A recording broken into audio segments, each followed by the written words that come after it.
Good evening, Coconut Creek. Good evening, good evening. Calling the meeting to order, meeting number 2026-0625R. City Clerk, we good?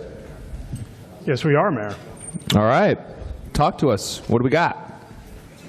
Tonight's music selection made by Commissioner Welch was Love Where You Live by Oslo Soul Children. I'd like to, Commissioner Welch, talk to us about the song and maybe the Oslo Soul Children. Haven't heard of them. I'd love to learn a little bit about them. Well, I mean, I think it wasn't just those that sang it. I think it's the theme of the music itself, Love Where You Live. And I know I do. I hope a lot of other people do too. So thank you. Absolutely. The next commission meeting on August 13th, Commissioner Rydell will make the music selection. Oh, it's going to be fun. As we begin, can I make a request for that? Can we have like a keyboard placed in commission chambers? Not a joke. Can we do that? You might need to make the arrangements for that. Bring it myself? Yeah. I'll bring it myself. Absolutely.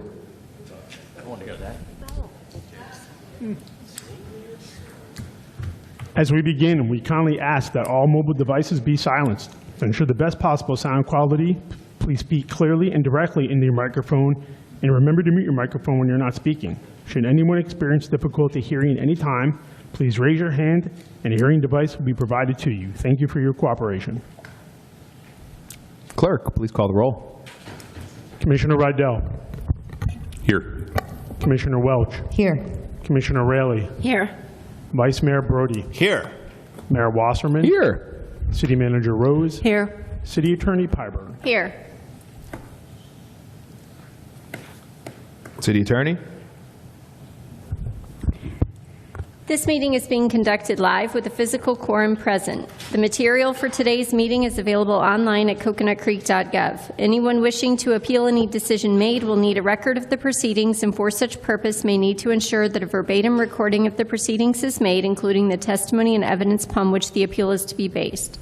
The archive of this meeting may be requested from the city clerk or may be heard online at coconutcreek.gov. If you haven't already, please silence your mobile devices. If you must take a phone call, please excuse yourself and step outside. Respect and proper decorum will be maintained throughout the meeting. Vocal outbursts, cheering, or applause can impair the rights of others and derail the decision-making process. All right. We are going to do the Pledge of Allegiance, and I believe, Commissioner Rydell, you have an intern here with us today. If you'd like to say who that is, and he can lead us in the pledge. This evening we have Hunter Fetter here. He's an incoming senior in high school, and he's interested in government and has been spending the week around City Hall. So Hunter, please.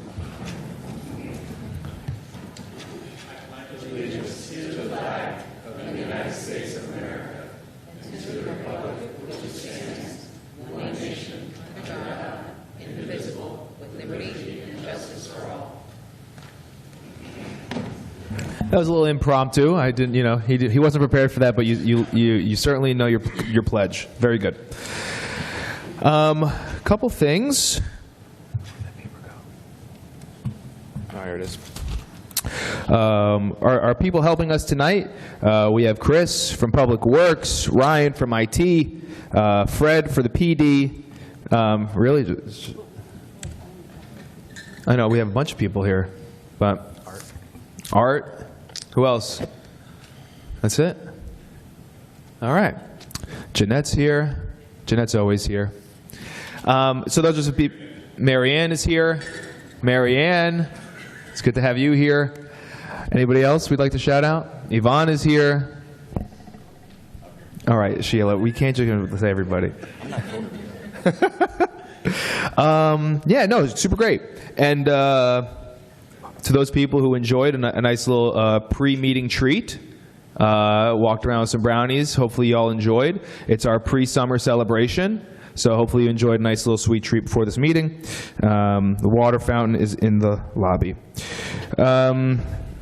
So we're going to start tonight with a presentation recognizing the members of the 2026 Redistricting Board for their distinguished service. And we're going to... I'd like for them, Marianne, are they, yeah, come on. Really outstanding job, what you guys did. It is I know we kind of shouted it out last time, and Leanie, glad you're here today. And I know we've talked, but thoughts and prayers to you and your family. But I'd like you guys to come up on stage, and I'm going to call your name. And Mary Ann, who's here tonight, is going to be passing out the certificates to our board members of the redistricting board. Chair Alex Escoriaza.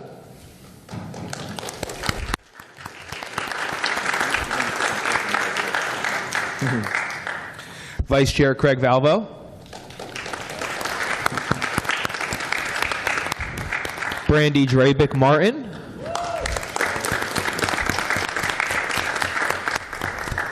David Mincies. And Leanie Smith.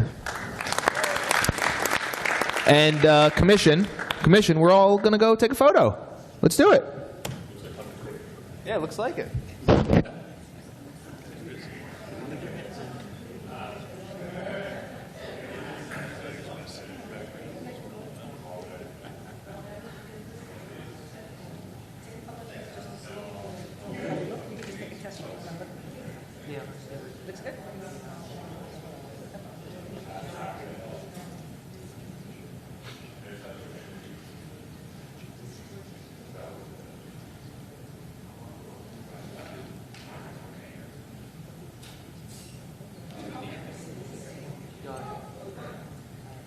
One, two, three. 1, 2, 3. 1, 2, 3. 1, 2, 3.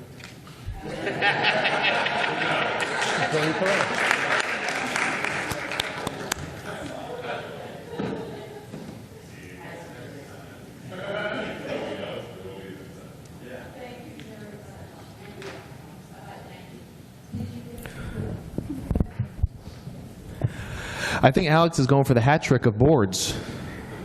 He's the board hat trick? All right, cool. So we are now going to shift to a proclamation recognizing June 2026 as Migraine and Headache Awareness Month. Commissioner Raley will read the proclamation into the record and present it to Charisse Irons.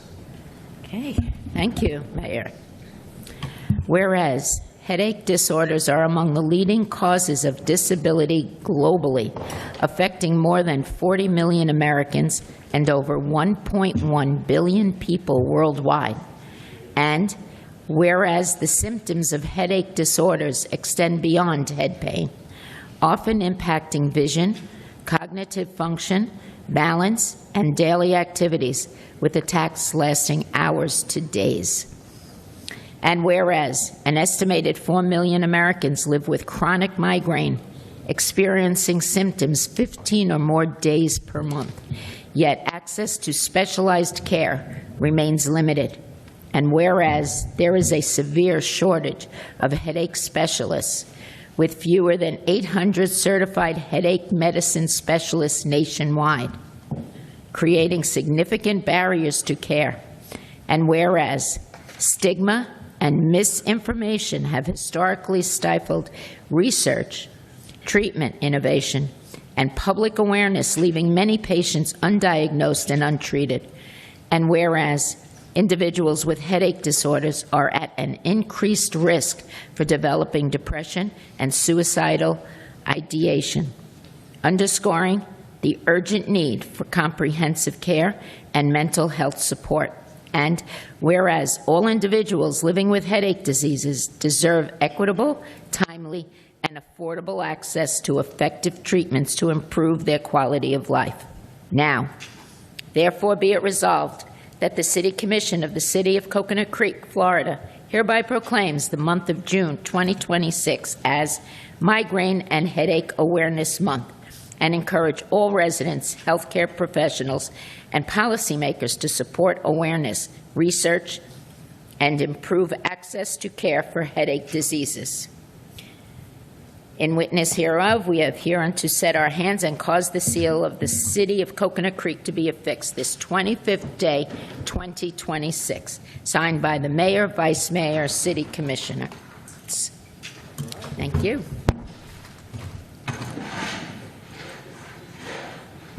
She's coming up the stairs right now.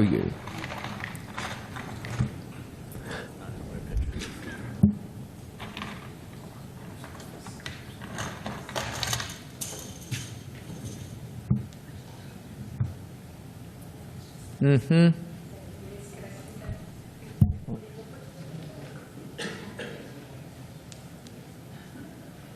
One, two, three.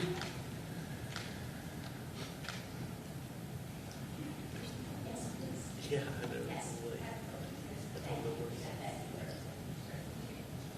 Ms. Irons, are you going to share a little? Yes, you're going to share a little. You want me to do it over here? Yeah, come on, right? The microphone's all yours. I was planning to share something. Absolutely. The floor is yours. Okay, thank you. So good evening to Mayor Jeffrey Wasserman, Vice Mayor John Brody, Commissioner Jackie Raley, Commissioner Joshua Rydell, and Commissioner Sandra Welch, who helped to push this proclamation forward. Thank you for recognizing June as Migraine and Headache Awareness Month and for helping bring visibility to a condition that is often misunderstood. For many people, migraine is still viewed as just a headache. The reality is that migraine is a complex neurological disease that affects more than 40 million Americans and an estimated 3 million Floridians. It impacts careers, families, education, mental health, and quality of life. My connection to this issue is deeply personal. In 2015, migraine changed the course of my life. As a former educational leader, I never imagined that I would one day become a patient navigating the intricacies of our healthcare system while living with a disabling neurological disease. Migraine affected my health, my career, my finances, relationships, and daily functioning. What I discovered along the way was that many people living with migraines suffer not only from pain, but also from misunderstanding because their illness is often invisible. That is why this proclamation matters. It sends a powerful message to every person living with migraine and headache disorders in our community that they're seen, heard, and valued. It helps raise awareness, reduces stigma, and encourages compassion and understanding. While awareness begins in our local communities, there's also important work happening nationally. Advocates across the country continue to support efforts such as the Headache Act, which seeks to improve research, education, awareness, and access to care for people living with headache disorders. These efforts recognize what patients have known for years. Migraine is a serious neurological disease that deserves greater attention, understanding, and support. Today, Coconut Creek joins communities across the nation that are helping to make something that's invisible visible. I've brought Purple Brains, which I've already gave to your city clerk, as a symbol of millions of individuals living with migraine and headache disorders whose pain often cannot be seen. Purple is the color of migraine awareness, and each brain represents a person, a family, and a story. As the founder and CEO of Irons Consulting Group and a patient advocate with the American Migraine Foundation, my mission is to build bridges between patients, healthcare providers, leaders, and communities so that those living with invisible illnesses feel seen, heard, and valued. Tonight's proclamation is especially meaningful because it represents the sixth city in Broward County to recognize Migraine and Headache Awareness Month. With 31 municipalities across Broward County, Coconut Creek is helping to lead a growing movement to bring visibility to a disease that affects millions of Americans and millions more family members, caregivers, friends, and co-workers whose lives are touched by migraine. Each proclamation helps make the invisible visible. Each city that says yes helps to reduce the stigma, increase understanding, and remind those living with migraine and headache disorders that they are not alone. Thank you all very much for your part in this movement. Thank you. Thank you.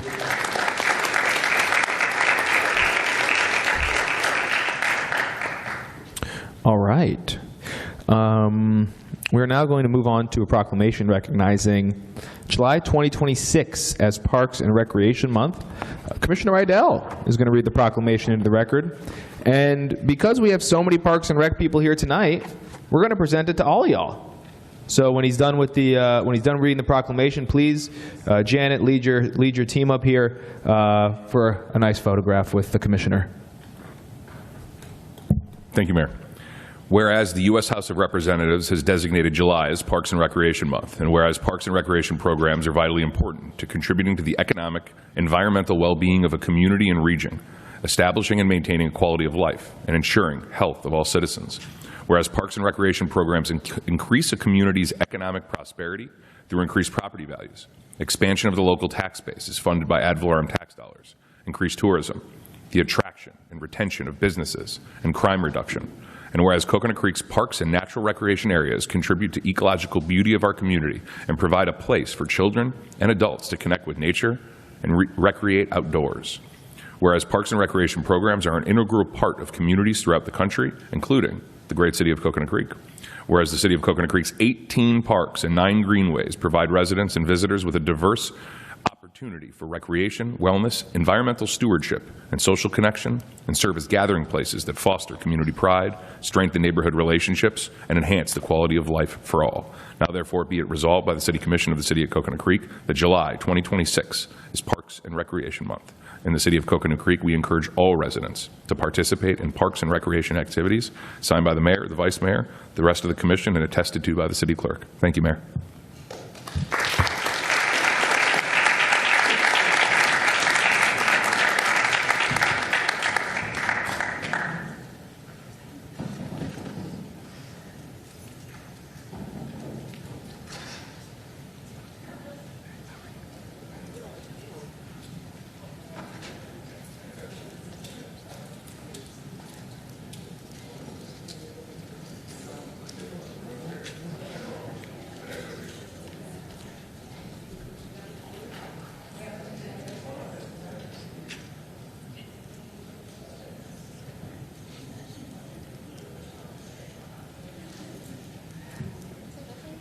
In just a little bit. Okay, buddy? Okay. 1, 2, 3.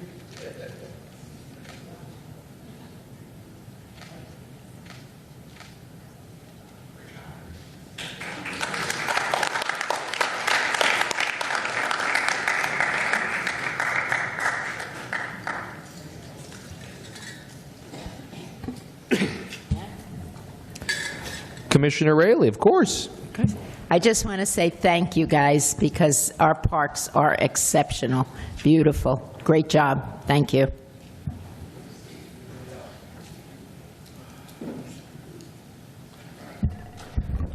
Okay.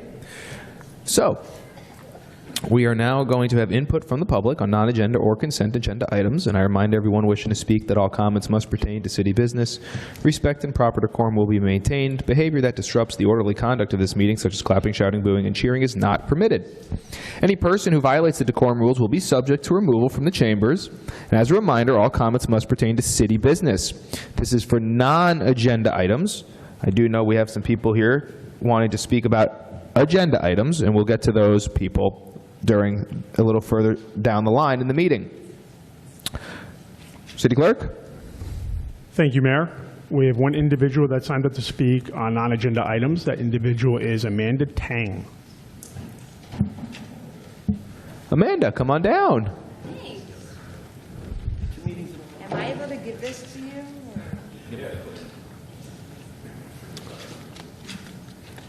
You bring it to the City Clerk, and then he'll pass it along to us.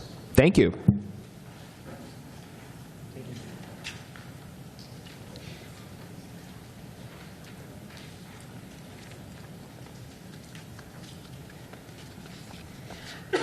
Good evening, guys. Ladies. Thank you so much. It's good to see you again. Last time I spoke about the gym, and I'm here in front of you again, so keep it in front of you guys. But as it stands now, the South Gym costs too much. We get it. Staff has identified approximately $184,570 in projected equipment replacement costs, and we understand why that raises concerns. But instead of asking whether the gym should close, I'd like to ask a different question. How can we make it work? After reviewing the documents provided by the city clerk and with the help of Janet, thank you so much, it appears that this estimate assumes replacing essentially all of the strength and cardio equipment. The strength equipment represents more than 83,000 of the estimate, and many members use these machines regularly and they remain functional. Cybex weight equipment is considered exceptionally high quality and known for its commercial grade durability, and they can be maintained for decades through strategic replacement of wear items such as belts, pulleys, upholstery, and bearings. An illustrative refurbishment approach is, if it's even needed, could potentially cost maybe around $10,000 instead of replacing everything at $83,000. With the facility averaging approximately 25 visits a day, the demand placed on the equipment is relatively modest. Lower utilization generally results in less wear and tear, which raises the question of whether refurbishment and targeted repairs may be more effective in the cost approach than a wholesale replacement. And likewise, the city has projected over $101,000 for cardio replacement. And we're wondering, does a gym this size need a full fleet of cardio equipment? If the facility maintained 4 essential cardio machines, replacement costs could potentially be reduced to about $35,000, and if they need to be replaced at all, which I recently spoke with Janet, and apparently they do. Under this scenario, the total capital investment could be closer to $45,000 rather than $184,000, a potential reduction in $140,000. So we represent that the operating cost exceeds revenue. It does. We're not asking the city to ignore the cost. We're asking the city to evaluate lower cost alternatives before eliminating a facility that continues to serve approximately 750 to 1,000 visits per month and remains an important resource for residents in South Creek. If the problem is cost, let's work together to reduce the cost rather than eliminate the service entirely. After all, when a playground needs maintenance, the city doesn't remove the entire playground because something needs replacing. We repair, maintain, and extend the life of the investment. The same principle should apply here. Thank you for your consideration.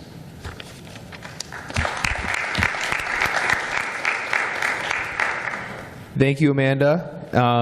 The city is working on alternative scenarios. I don't know if she's Amanda. The city is working on alternative scenarios and solutions, as we've discussed, and as the city manager just wanted me to tell you. And I know we'll be coming to having more conversation in August about this. So thank you for your time and dedication to this. We know how much it means to you and the people in South Creek, and we're certainly going to do everything we can. Thank you. You're welcome. You're welcome. Is there anybody else, City Clerk, for a non-agenda? Not at this time, Mayor. Okay. If you did sign up to speak for an agenda item, we will get to that when we get to the agenda item. All right? Also, I was just told my 2.5-year-old is watching. She's not going to sleep. So, Olivia, please go to sleep. Be good for Mommy. Or you could stay up a few more minutes and watch us. All right. Yes. Yes, this could put her to sleep much quicker than I agreed. All right. So, we're now going to move on to the consent agenda, items 4 through 10. A motion approving the minutes. Number 4, a motion approving the minutes from previous City Commission meetings, 2026-0528R. Number 5, a resolution 2026-076, a resolution declaring certain city-owned property as surplus and authorizing the city manager or designee to dispose of said property as described in the attached list. Resolution 2026-098, a resolution appointing a special magistrate for city code enforcement and adjudication of school zone speed detection system enforcement matters, and authorizing the city manager or designee to execute an independent contractor agreement with Richard L. Duty, Esquire, for professional municipal special magistrative services. Yes, I said the last name Duty. Resolution 2026-093, a resolution accepting a utility easement over, across, through, in, and under a portion of land lying within the Lions Tradewinds Park North Plat relating to parcel number 484217000050 located in Broward County, Florida, more particularly described in Exhibit 1 for the Tradewinds Park Utilities Improvements Project, and authorizing the mayor or designee to execute the utility easement agreement. Number 8, Resolution 2026-100, a resolution approving a temporary construction and permanent access and maintenance easement agreement with Cocomar Property Owner, LLC, for an easement over, across, through, in, and under Cocoa Point Park, generally located at 4870 Northwest 6th Street, to provide for the installation and maintenance of solar lighting fixtures and solar electronic device charging station equipment. Water break. Resolution 2026-101, a resolution approving an access easement agreement with Cocomar Property Owner LLC, providing access over, across, through, in, and under a portion of land lying within the Coolidge plot, relating to a portion of the Cocomar Warehouse Development Site, parcel number 4842312700010, located in Broward County, Florida, more particularly described in Exhibit 1, to provide access to a community garden.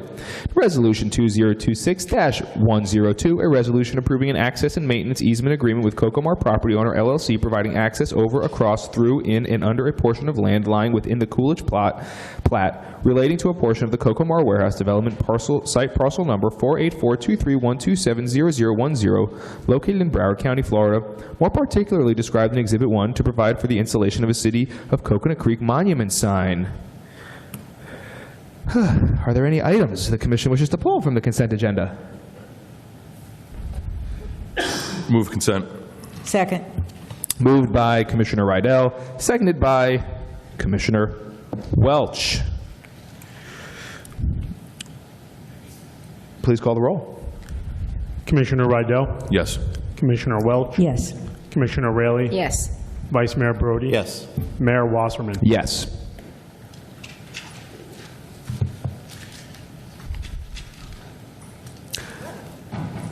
She fell asleep.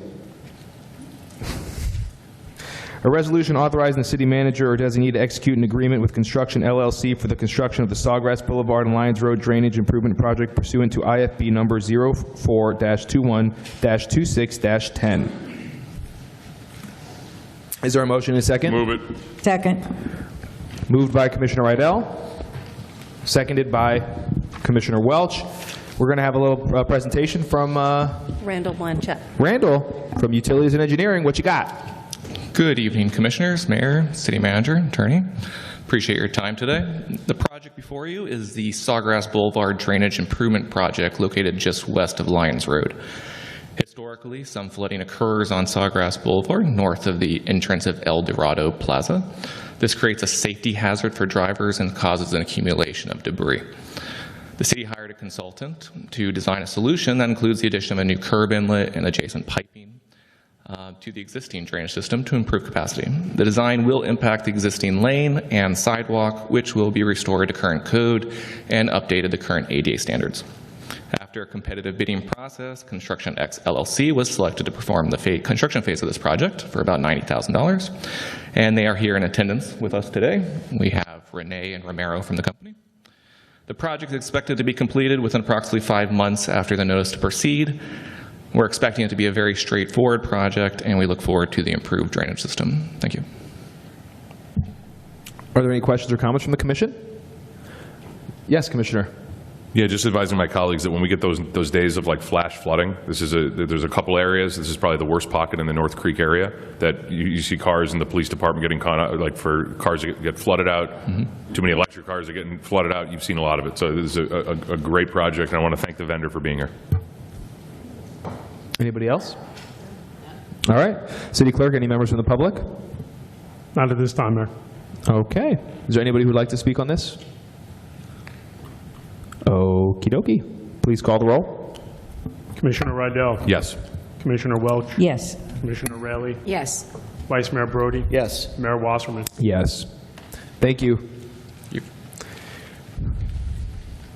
Ordinance 2026-019. This is second reading.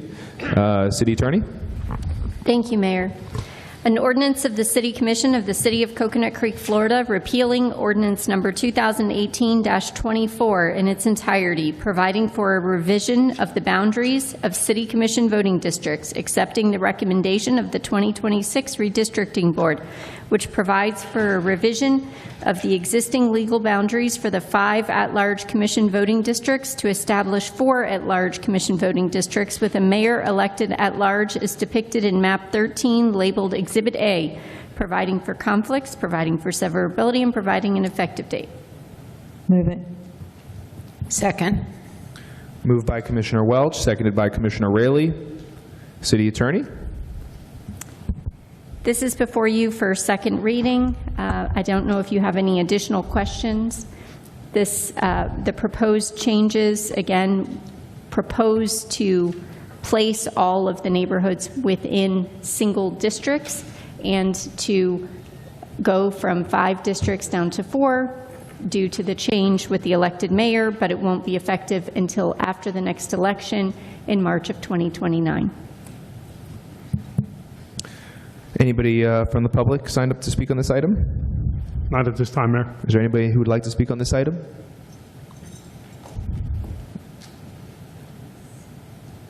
Okay. Any further questions from the commission?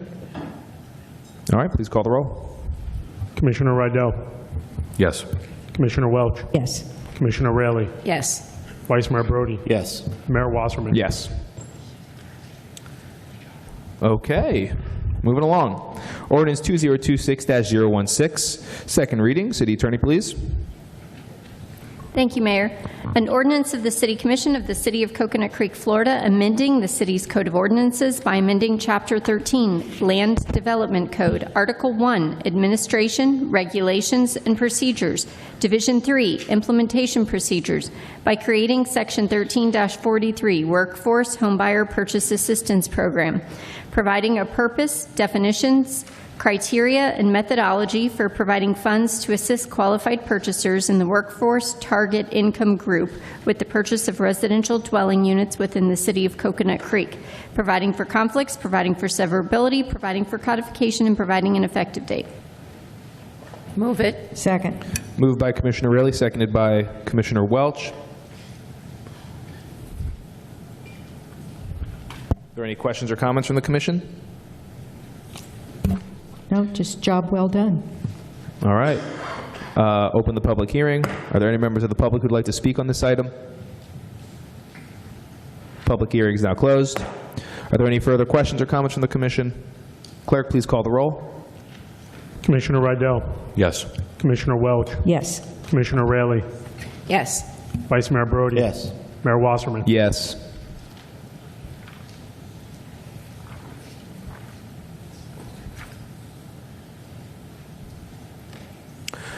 City Attorney, you got a lot reading tonight. Ordinance 2026-005, second reading. City Attorney, it's all on you. Thank you, Mayor. An ordinance of the City Commission of the City of Coconut Creek, Florida, amending the city's Code of Ordinances by amending Chapter 5, Animals, Section 5-12, Retail Sale of Dogs and Cats, to delete the definition of hobby breeder to focus regulation on retail sales of dogs and cats, providing for conflicts, providing for severability, providing for codification, and providing an effective date. Move it. Second. Moved by Commissioner Welch, seconded by Commissioner Raley. City Attorney? Oh, my Good gosh. evening. Hello, Cassie, how are you? Good, how are you? We're good, we're good. Talk to us. Mayor, Vice Mayor, Commissioners, you may remember we were here at the last meeting, so we're up for second reading on Ordinance 2026-005, which amends Section 5-12 of the City Code. This amendment is to remove the definition of hobby breeder, which allows the regulation to focus on retail sales of dogs and cats. Eliminating this definition closes a loophole that could allow pet stores to claim that their animals came from small-scale breeders, which would which would undermine the city's existing restrictions on the retail sales of these animals. The City Commission previously approved this ordinance on first reading, June 11, 2026. Again, there are no fiscal impacts of this amendment, and staff recommends approval. Thank you. Okay, thank you, thank you. Now open the public. Any questions from the commission? Oh, Commissioner Welch. Just a comment.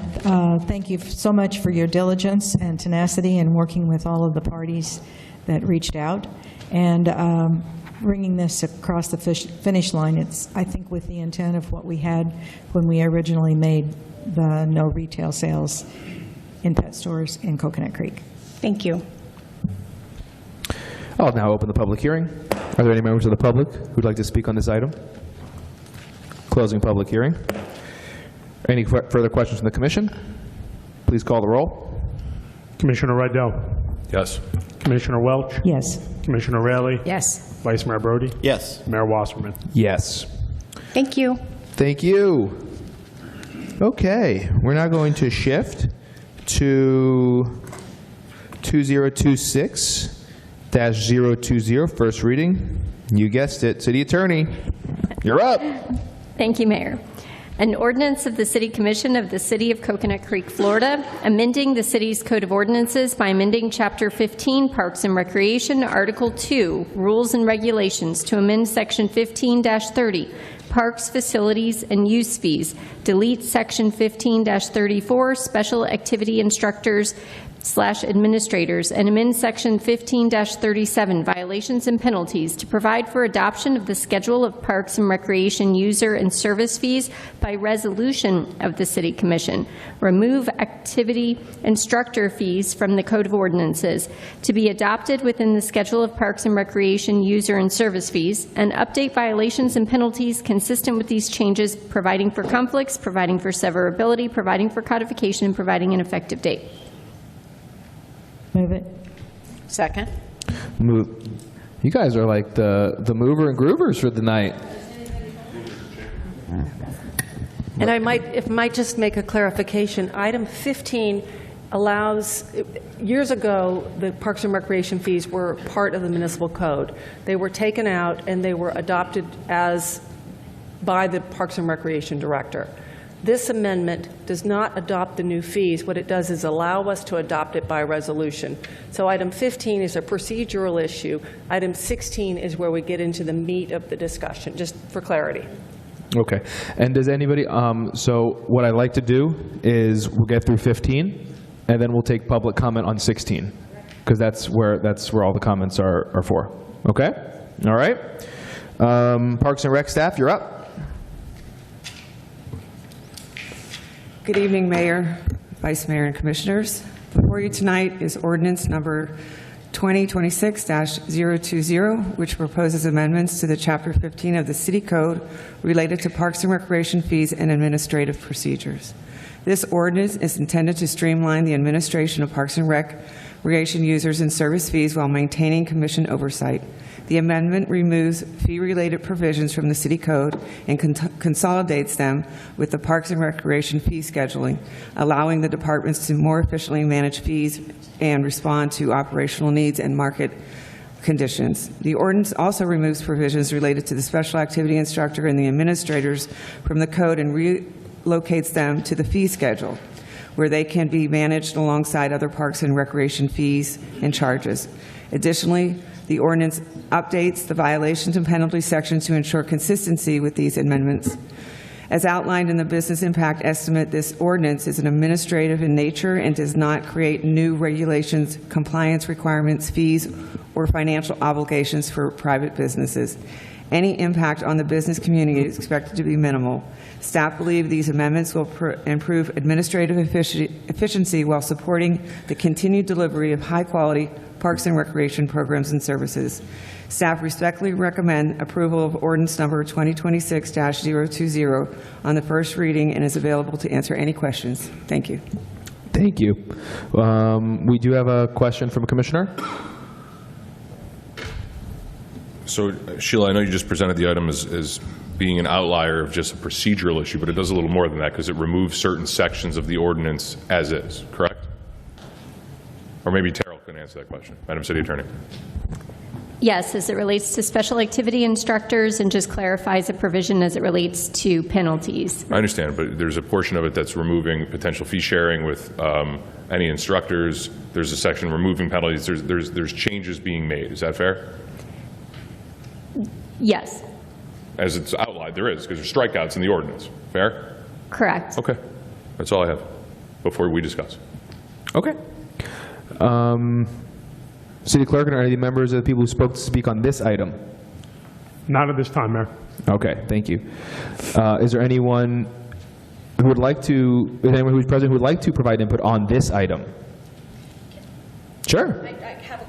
Yeah, come on down. Please say your name and your address for the record. Speak on the next one also. You could speak on both items, absolutely. Okay. Tina Nuzzi, 3956 Northwest 56th Street, Coconut Creek 33073. I'm here on behalf of All Play Soccer Club, which I've been here before. My only question, and I thought of it as you were speaking, that business impact report, does that not consider nonprofit organizations, only for-profit organizations? I believe it says so in there. I'm just curious why we don't also consider nonprofits. So the business impact report specifically has to do with whether or not there's any impact of the regulation change on any businesses. Again, this particular ordinance is not setting forth the fees. It's the resolution after that. And so in that regard, the ordinance itself is not directly impacting any businesses. Okay. Okay, thank you. Thank you, Tina. Are there any further questions or comments from the commission on this specific item? Commissioner Rydell. Yeah, so I'm not supporting this item tonight, and I'll tell you why. Because the ordinance as is makes substantive changes to how we're doing this. So if there's going to be modifications to the next item and other methods that we would want included in the ordinance, I'm not supportive of the next item either. So I'll just put that out there. I believe that they should be both done in tandem for a commission that supports it. Maybe this commission does tonight, but there may be aspects of the ordinance which we're being asked to vote on first prior to the application of the fee schedule attached to it, that creatively there could be maybe other things included in that ordinance.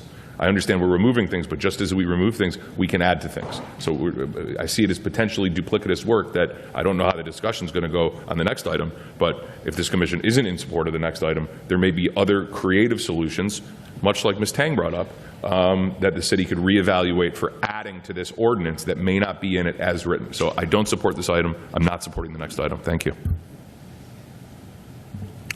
Okay, so this is what we're going to do. We're going to move up public comment. Let's just do it.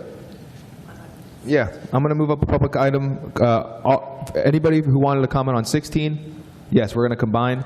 So anybody who wants to talk on 16, we're going to start calling up. City Clerk, can you please call the first name? Yes, the first name is Lane Armstrong.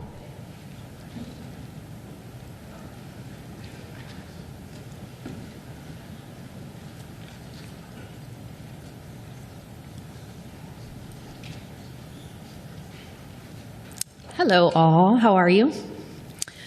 All right, so my major concerns are about the huge increase, obviously, for sports fields. I have a child. Name and address, please. So Leanne Armstrong, 4810 Northwest 75th Street, Coconut Creek, Florida, 33073. So my concern is with the price increase for the sports fields. I have a son who plays for Creek Little League. I also have a daughter who plays for All Play. Obviously, if the prices go up, it's going to increase the baseball, it's going to increase the soccer.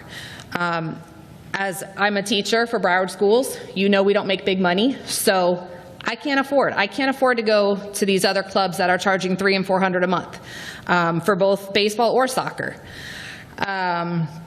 Both sports have competitors that we could go to in other cities. We have Parkland right here. We have North Springs for baseball. I could go there, but I feel like for Creek residents, we should try to keep those Creek kids in Creek.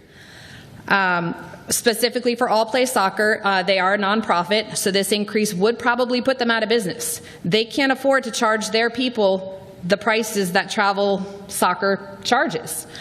It is the perfect middle ground for us. It's not quite travel, it's not quite rec. We can't afford the travel, we can't afford the traveling all over the world. We also can't afford 3 months of rec soccer with the volunteer coaches. We appreciate it, but it's not going to get our kids to the level they need to be at for, say, high school soccer or high school baseball.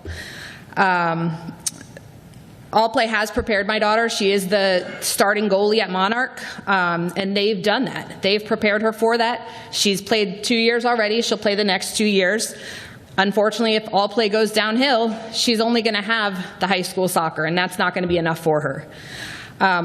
All Play has built a sense of family and community within the children and families, so we want them to keep going. And I mean, you can see all the teenagers that are here. All Play is keeping them on the sports fields and not on the streets. You see what happens when kids aren't on the fields.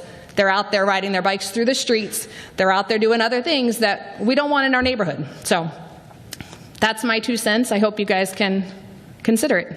Thank you. Thank you.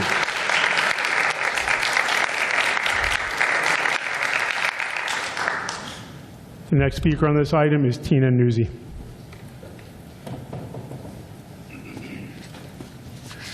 Me again.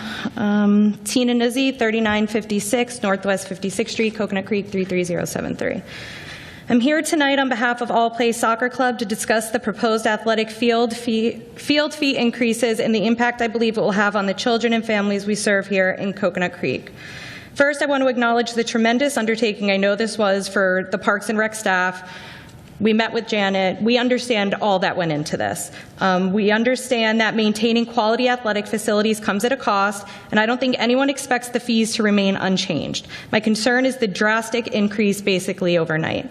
As most of you know, All Play Soccer Club is a low-cost, affordable Coconut Creek community initiative developed for our city to benefit the families of our city. Since our inception, the player over profit mission has proved to be successful because we have never wanted the cost to be a reason a child could not play. We've served hundreds of families in Coconut Creek and given local kids the opportunity to play soccer no matter their family's financial situation.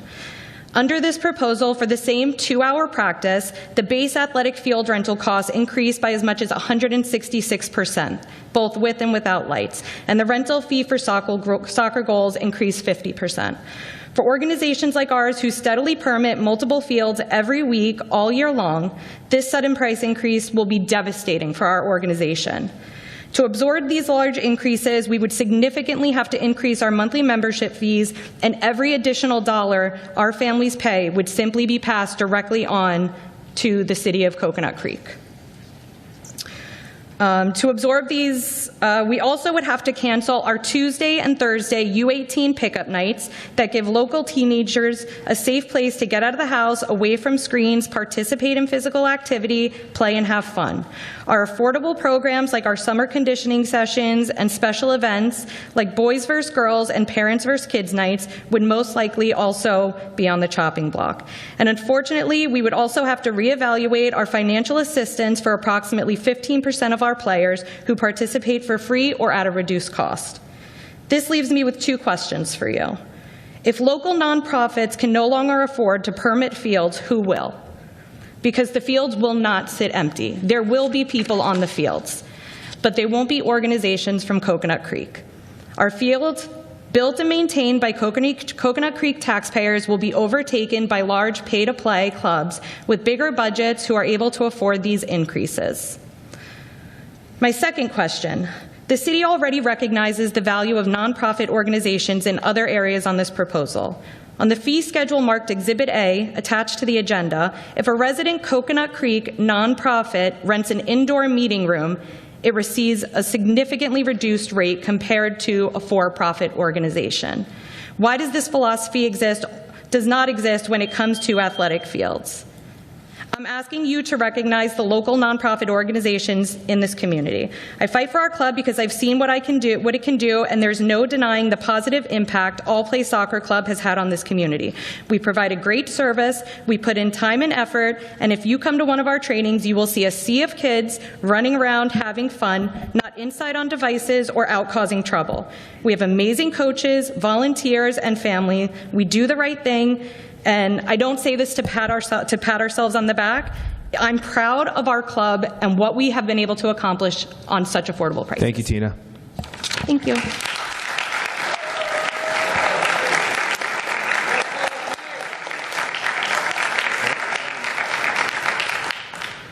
The next speaker is Michael Guardino.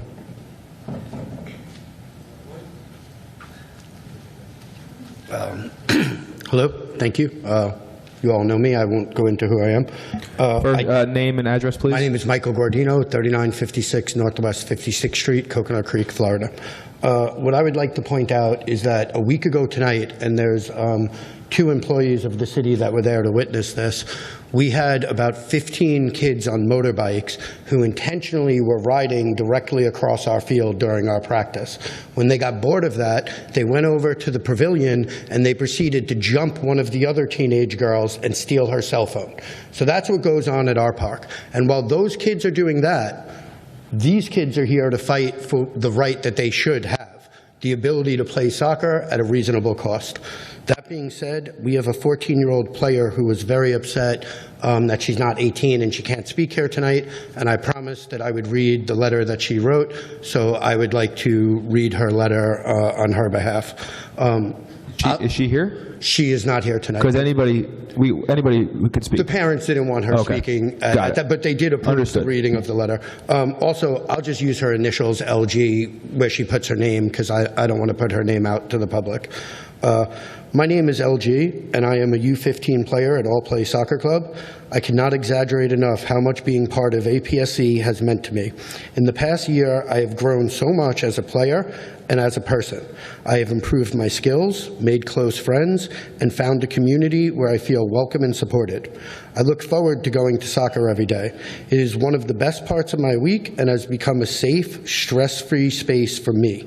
After school, I get to be active, I get to clear my mind, I get in the zone, laugh with my friends, focus on something I truly enjoy.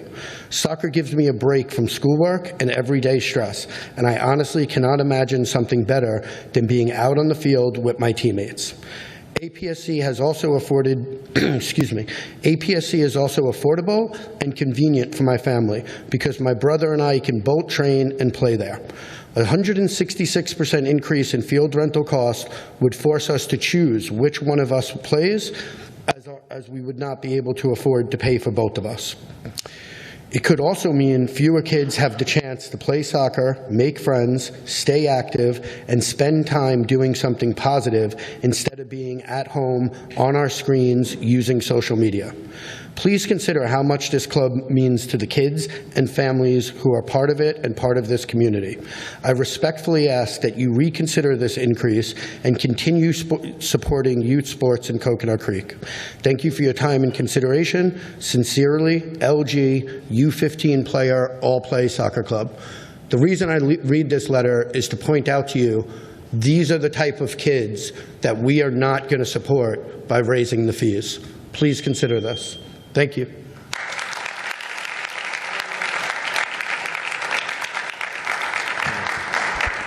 All right.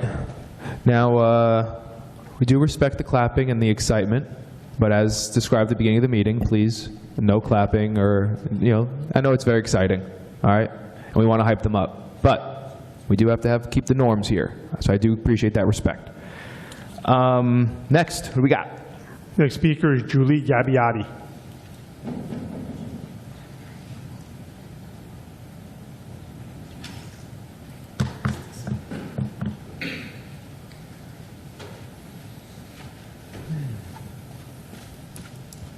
Hi, Julie Gabbiotti, 3854 Lyons Road, Coconut Creek, Florida.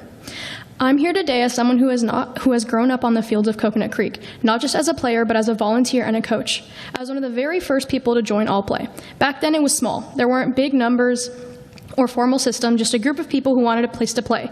We showed up not knowing who else would be there. It was just us, some pennies, a few balls, and a dream. But what we built wasn't just a soccer program. We built a community. Some of my closest friendships today have started on those fields. People I never would have met otherwise became a part of my life because All Play was open to anyone and everyone. Over time, I didn't just play, I started coaching. That's when I really saw the impact. I remember kids showing up on their first day, standing off to the side, unsure, nervous, not knowing anyone. And then week by week, you'd see them change. They'd start talking more, laughing more, calling for the ball, building confidence, not just as players, but as people. I've seen kids who didn't have many opportunities find something that was theirs. I've seen friendships form that went beyond the field. I've seen what happens when you give people a space where they feel like they belong. That's what these fields represent. They're not just places to play, they're places where people grow. So when we talk about raising the rent for these fields, it's not just a financial decision. It's a decision about access, about who gets to be a part of something like this and who doesn't. Because when costs go up, programs like All Play feel it first. These programs aren't built on profit, they're built on people, on volunteers, on the idea that anyone should be able to show up and play, regardless of their financial situation. If we raise the cost, we risk turning something that was created for everyone into something that not everyone can afford. I've watched All Play grow from just a handful of people into something that impacts so many lives. That kind of growth doesn't happen by accident, it happens because of the accessibility. Please don't undo that. Don't put a price on something that has given so many people, myself included, friendships, confidence, and a sense of belonging. Keep the fields accessible, keep them for everyone. Thank you. Thank you. Thank you. Are you a coach? Are you a player? Both. I play with the U18s, and I also coach under 5. All right, well, listen, a lot of courage coming. We clap for that. She did very good. She did very good. Thank you. We'll clap for that. All right. Next. Next speaker is Angelina Parolo.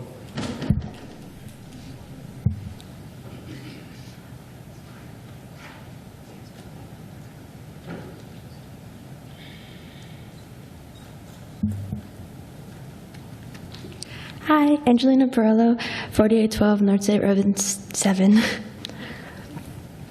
I started playing soccer in the 8th grade, and in 8th grade I also found All Play Soccer Club. I am now going into my senior year, and almost all my good friends I have today I met from All Play. My relationships, connections, and the soccer family I have all because of All Play. Soccer has become such a big part of my life, not just playing but coaching. I advanced at a fast-paced level because of All Play, and soon after started coaching in the 9th grade. I met so many kids who had the love for soccer I have, and sent kids to play in the next age group, seeing kids come out of their shell and grow in soccer and in social skills through this club. This club is the only club that I know to be affordable for families that don't have the resources to pay for big clubs. That being said, raising the prices for field renting would mean doubling the amount families are paying monthly for membership. Keep in mind, All Play is a non-profit organization. The money that is being put into memberships by these families go into paying for the fields. I really want to make sure these families can keep enjoying the club without feeling the financial pressure. It's important to me that this place stays welcoming and accessible for everyone. It truly breaks my heart to think about how doubling the field rental prices would impact the families who rely on this club. Many of these families already stretch their budgets to provide their children with opportunities to play and grow through sports. Since this is a nonprofit organization, every dollar from memberships goes directly toward maintaining the fields and keeping the club running. Raising these prices so drastically could make it impossible for families to continue participating, which would be a huge loss for the community. I hope we can find a way to balance the city's financial needs while still keeping it accessible and welcoming for everyone. Thank you. Thank you. And as another young adult, we clap it up for the young adult. I'm sorry, adults. The young adults, we got to clap it up for them. You know what I mean? Come on. It takes courage to come up here and speak like you both did, so really appreciate it. Is there anybody else who'd like to speak on this item? I'm actually going to read the fee item into the record. Oh, two more. I'm sorry. Yes, go. Victoria Guardino is the next speaker.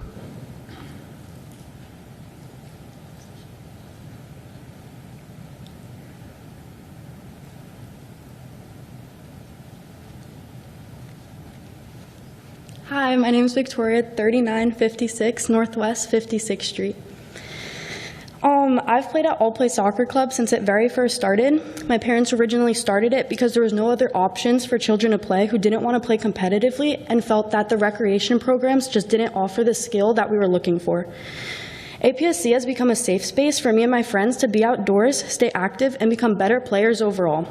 Because of this opportunity, I was able to make the varsity soccer team all 4 years and eventually become a captain without ever competing in a travel team. All Play has also been such an amazing coaching experience for me. While I started off volunteering, I now proudly lead my own group of 4 to 6-year-olds. Coaching these kids is one of my proudest achievements, and anyone who knows me knows that I love to spend my time teaching them. Leading them has taught me so many different valuable lessons. It's taught me patience, it showed me the value of listening to everyone no matter how small they may be, and most of all, it's taught me that little kids love to give lots of hugs. These kids are a shining example of what All Play Soccer Club is all about. It's not about watching them learn how to pass and shoot a ball. It's about watching them learn how to help each other get up when they fall, how to get up and try again, and how to create new friendships. My favorite part is that All Play Soccer Club is so much more than a soccer practice twice a week. It's a community. I can without a doubt tell you that I have made more genuine and lifelong friendships in the few years All Play has been established than I have in the 12 years I spent in school. The friendships that started on Tuesday and Thursday nights now go off the field. After every practice, we meet up at McDonald's and hang out. Every year, my Thanksgivings are filled with more All Play members than my own family. And these friendships are even about to travel to UCF this upcoming fall, where I'll be surrounded by all the friends I made right here at Sable Pines Park. That's why All Play Soccer Club is so special. It's given me friends that I'm proud to consider family. There were the older players I grew up looking up to, and now there are the younger ones I hope to be a role model for.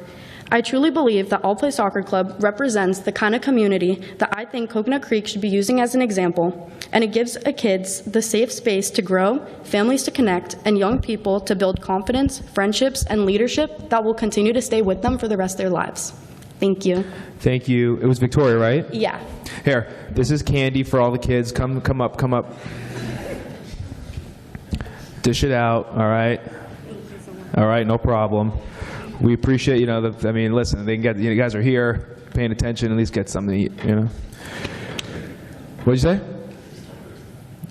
Hunter did the pledge. All right, Joe, please, City Clerk, next. Next speaker, Gustavo Lopez. Gustavo?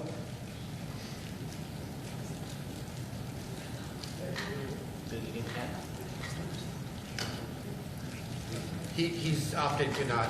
All right. Is there anybody else who would like to speak on this item? Come on up. Don't eat the candy yet, though.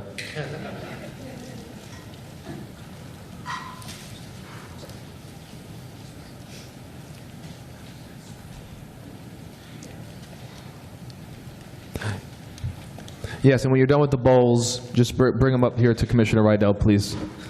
My name is David Oliveira. My address is 3533 Walls Road, Coconut Creek, Florida. So my name is David Oliveira, and I'm here to speak on behalf of All Play. This organization is not just a soccer program. It's a community that truly changes lives. Speaking personally, Coach Mike, the head coach, has given me opportunities to grow as a player and as a person. He believed in me, and that support has made a real difference in my life. This club has also given me a sense of family. It's a welcoming place where kids can be encouraged, supported, and pushed to their best. That kind of environment is rare, and it means a lot to everybody involved. I understand the city has financial responsibilities, but raising field costs would make it harder for this nonprofit to keep serving kids like me. It could limit access to a program that gives so many young people the chance to learn, grow, and succeed. I respectfully ask you to keep the field prices, and so All Play can continue doing it what it does best, making a family. Thank you for your time and consideration.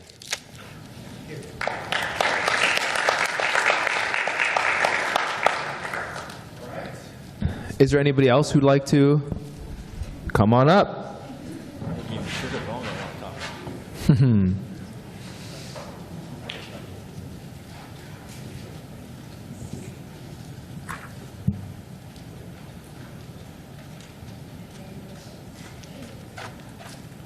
Hello. Oh.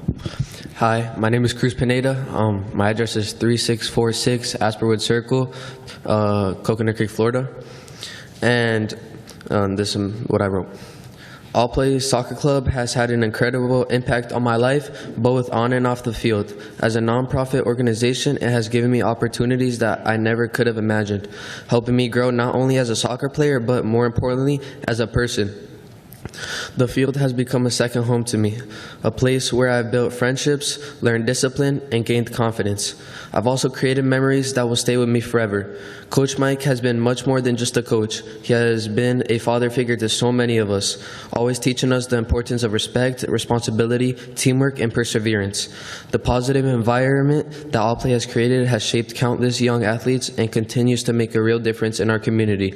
I truly understand that running a nonprofit organization comes with many financial challenges, but I respectfully ask that you reconsider raising the participation fee. One of the greatest strengths of All Play is that it gives every child, regardless of their financial situation or of their level in sports, that it gives them the opportunity to play, grow, and feel like they belong. I hope that future players can continue to experience everything this club has given me and so many others. Thank you. Thank you. Is there anybody else who'd like to speak? All right. I'm actually going to read Resolution 2026-097 into the record. Resolution adopting a schedule of parks and recreation user and service fees. Is our motion a second? We're combining these two, by the way, Commission. Move it. Moved by Vice Mayor, seconded by Commissioner Welch. And Janet Hull is here, prepared to give a brief overview if you'd like. Good evening again. Tonight I'm presenting the proposed Parks and Recreation fee schedule as part of the fiscal 2027 budget process. This proposal represents the department's first comprehensive review of fees since 2015. Over the past 11 years, the costs associated with providing parks and recreation services, including staffing, programming, facility maintenance, utilities, equipment, and operational expenses, have increased significantly. The proposed fee adjustments are intended to better align our fee structure with the current service delivery cost, while continuing to provide affordable and accessible recreation opportunities for our residents. As a part of this process, staff conducted a thorough review of fees across all major program and service areas, including fitness memberships, camps, athletics, facility rentals, athletic fields, courts, and special events. We also reviewed comparable fees charged by neighboring municipalities and evaluated opportunities to improve cost recovery while maintaining the appropriate resident benefits. To ensure transparency, the department notified approximately 10,000 participants and stakeholders that the fee schedule was under review and provided opportunities for public awareness and feedback. In addition, the proposed fee schedule was presented to the Parks and Recs Advisory Board on May 20th of 2026. The board generally supported the proposed adjustments and provides several recommendations, some of which have been incorporated into the final proposal before you tonight. It is important to note that not all fees are increasing. Many fees remain unchanged, while others have been adjusted modestly or more significantly depending on the cost recovery needs, market comparisons, and program demand.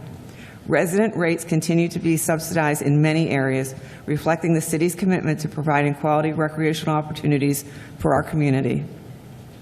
The proposed fee schedule also includes an update to the methodology used to calculate the program fees, creating a more consistent, transparent, and sustainable approach for the future fees evaluations.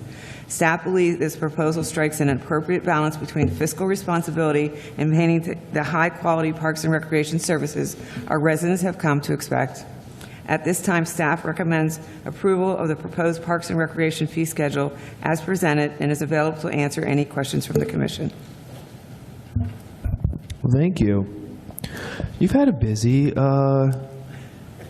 couple months as the new director. Yes, I'll say so. So we do have some commissioners who would love to speak, and she buzzed in quite some time ago. She's been very patient. Commissioner Welch. Thank you very much. I didn't necessarily want to go first. I just wanted to buzz in while I was first and foremost in mind. There were a lot of great comments here tonight, particularly from the participants, and that's not discounting the adults that came. But there was one comment that did strike home before I talk about the schedule as presented. First of all, it's been 11 years since a consistent review of all the fees. Long time coming. And you have been baptized by fire since you became new enroll. Not for nothing. Lots and lots of things have taken place. So, congratulations. Thank you. You definitely are in your role now.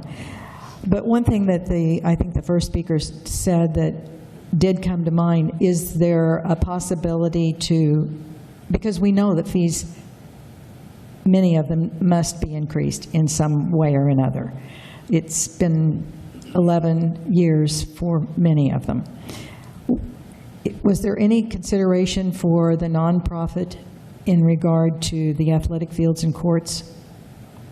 Because I know we have other nonprofits that utilize courts, particularly the basketball and the pickleball. I didn't know so many necessarily about the soccer, but I just was curious, was that taken into consideration, and is that a possibility for some flexibility of the rates in the schedule? And then I have another couple of questions. For the record, Danielle DeBarris. We adjusted we looked at the fees of all other municipalities, and we adjusted the fees accordingly, but didn't change the overall structure. But it is something that we could review, because as it was noted by I believe, Ms. Nuzzi, that the room rentals, the indoor rentals, currently do have that breakdown, whereas the outdoor rentals do not. So that is something that we could look into. We didn't change that structure. We looked at the fees as is, or the structure as is, and adjusted the fees accordingly, but it is something that we can go back and review. Well, I just thought since it's undertaking this major overall review of all the fees and schedules, I was hoping that that would be something that could be considered. And so it's not for me to know how much it should be increased, because I'm not the subject matter expert in that. I really look to you, and I know you've done your due diligence in way more than due diligence in all the municipalities in the county that you have surveyed to get consensus on what they do or don't provide compared to us. Naturally, ours is better. I'm just saying that. The only one thing that I did, and I brought this up at my agenda review, and it was about the showmobile. Because I know, and I know former Mayor Tully is here tonight, we waited a long time to get that showmobile replaced. And I was just curious. I didn't know that we rented it or it was a possibility to be rented, because especially given the climate that we're looking at today about, maintaining the longevity of the equipment and maintenance of all types of property that we have in the city, including the gym equipment at South Creek Fit. But I have a thought about that too. But I was just curious, why are we renting it? Because it's for the liability, the staff setup, and it, would staff have to stay there during the whole time? I mean, it just seems like it's opening up a whole nother plethora of possibilities. The last time that I remember it going off campus for something that wasn't on city property was when Monarch hosted the Relay for Life for those 10 years. Yeah. And I remember I think we took the showmobile there and had it utilized, but staff stayed, and even on the overnighter events. So, I'm just curious how that came about, and we really never, is it really necessary? Yeah, we've not rented it out before, but we felt the need to put it into the fee schedule so that we could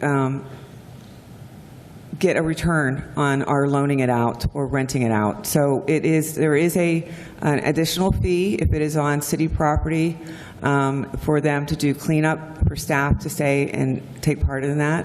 There is not an additional fee if it goes off, because they're responsible for their own cleanup, but it does include the staff cost. But the liability, I'm just saying, we waited a long time to get a replacement, and it's a really beautiful piece of property. That was an addition we just added. I would hope that we'd be able to keep it in as good a shape as possible. I'm just putting it out there. My recommendation would be that it not be rented. I don't think there's a need for it other than city events, but anyway, I'll reserve for later. So thank you. Thank you, Mayor. Vice Mayor. All right, so everybody bear with me. This might take a little bit of time. As everybody knows, I ran a sports league here, 2 of them to be exact. Didn't know that? Yeah, big surprise. So we started a nonprofit called Coconut Creek Girls Softball. Then we started a nonprofit called Coconut Creek Girls Crush, travel softball. They fell under 2 different tiers of understanding. One was rec, one was not rec. In 2010, Mike, just like you, I was sitting in this audience because our city manager back then, Dave Rivera, decided he wanted to do some changes. Now, the fee wasn't even really the problem. It was the other stuff that was problems that he brought onto the table. But we sat here and we did the same thing. It's going to kill our league. It's going to hurt us. Right? There's things that we look at in the short term that say, man, this is not good. But in the long term, it's a splinter in life. So I'm saying this from a place of experience and knowledge to say I think we're wrapped up emotionally in this cost because everything is going up. My feeling is this, just like when we had to do it. I can't expect a retired person to pay for a second-tier youth organization. Our tax money and our fields primarily are for rec programs. Okay, so I'm speaking specifically to the fields because you guys are here, and because I also used the fields when I was doing my programs. Now, I coached soccer, I coached football, I was going through the whole gamut of youth sports. And we all talked about how horrific this is, and I'm going to tell you, I look at these now and I go, it was way less then. And we were crying about it. Times change, things change, we're staring down the barrel of property tax issues. We're looking at our prices aren't even comparable. We're so low, and this is why everybody loves it, because we're so much lower than the other surrounding cities. Well, that's great, but somebody's paying for those fields. Somebody's paying for that wear and tear. Now, I'm not going to say whether I'm voting for this and not voting for this. I'm just going to state my opinion on this. Everybody adapts and overcomes. This is a small hump in life. We have to look at this as we have to operate a budget. We have to make sure that these things are being paid for. And if you're not a youth program that's considered a rec, you're a second tier, and you're going to pay for the fields. You're going to pay for the lights. When they put 5 and 6 fields, these little baseball fields over here, we had to pay for those lights. We were like, we never paid for lights before in our life. Now all of a sudden we're paying for lights. We got mad. Obviously, right? You'd get mad if you had to pay for lights all of a sudden. Didn't kill us. The league still exists. Here's the other thing. The only league showing up tonight is all sport. Not that I'm saying it's not a bad thing. I really would love to see the youth out here and getting involved in government. Now, this is great. But there's only one league that showed up that seemed to have a problem with this in my eyes. Because I called softball. They didn't seem to bother me. They're like, yeah, well, let's get over it. Same thing with Little League. So I'm kind of at a point where I'm going, how much are we really talking about? How much of an issue are we really talking about? And I know emotionally you guys are like, this sucks. I get it. I was in your boat. I understand. But as we look at this as of cost recovery so that we have budget line items taken care of, you have to pay something.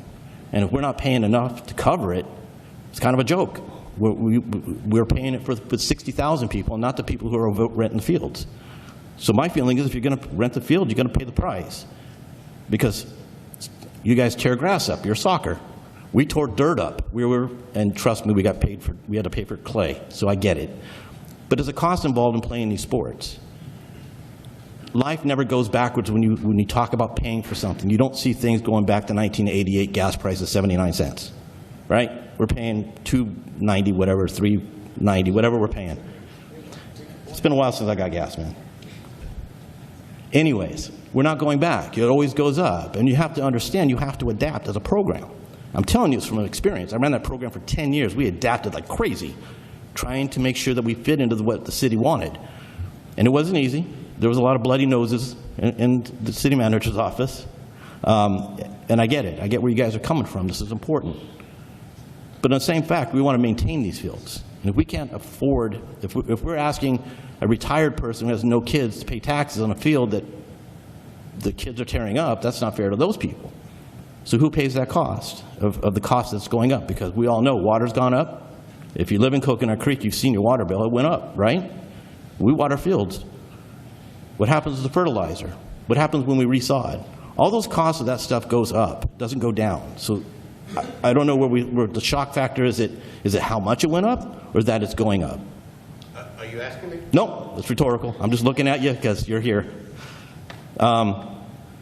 So regardless, it's going up. Regardless, we have to recover that cost. And yeah, it sucks. And yeah, my league had to pay for it too. And we had to scramble, and we had to do a lot of car washes and selling candy bars and everything else to make up that cost. But that league is still here, it still exists.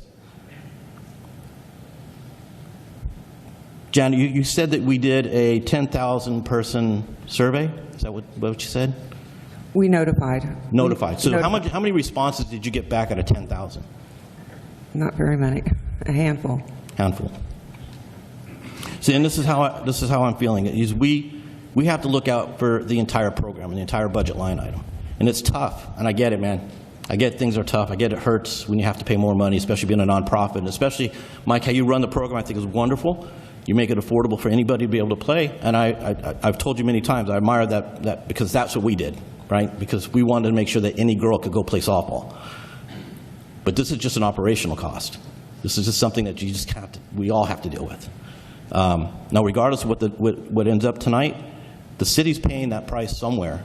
Who's paying for that price? You're not a rec program, you're a second-tier program, right? That's what you are. You're not our rec program.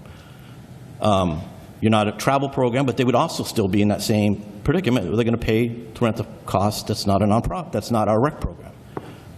So really, where's the fine line? Where's the median? Where are we going to make people happy? That's what we're here to discuss tonight. That's what we're all talking about. There's no easy, pleasant conversation about when you raise fees, but we have to be realistic about this. With the property tax staring us down the barrel, we have to be thinking conservatively, how do we maintain our budget? How do we recover any cost? And these are real subject matter, and they're not tough, they're not easy, and they're not pleasant, especially for us up here. Now, we read every email. Just because I didn't respond to the 60 emails, we read them all. So don't think anybody that you send an email that we ignored it, because I guarantee every one of us up here read those emails. But it was so many, when it gets to be that many, it's just too much to respond to. So I'll respond here. Thank you very much. All those were read. All of them were considered. But I think the tougher question is, it's not if the price is going to go up, it's how much it's going to go up. Because they're going to go up. There's no way around this. Inflation, cost of doing business in the city, cost of doing business in the state, everything's going up. And it's just the unrealistic thinking that it's not. So really the question I'm going to pose to everybody is, are we really talking about how much, or are we talking about at all? Because I think to say it's not going to happen at all is naive. It's going to happen. It has to. There's no way of doing this. We raise fees on all stuff all the time. To make up for losses, to make up for inflation, to make up for this stuff. So I know I'm long-winded right now, but you guys got to understand this is not easy for us either. But it's also, we got to look at it logically. We got to look at it through eyes of 60,000 people, not one program. So it's a little bit more complicated when we talk about this. So I just want to put it out there. We have to look out for 60,000 people. And so we need to make sure that we're not hurting 60,000 people.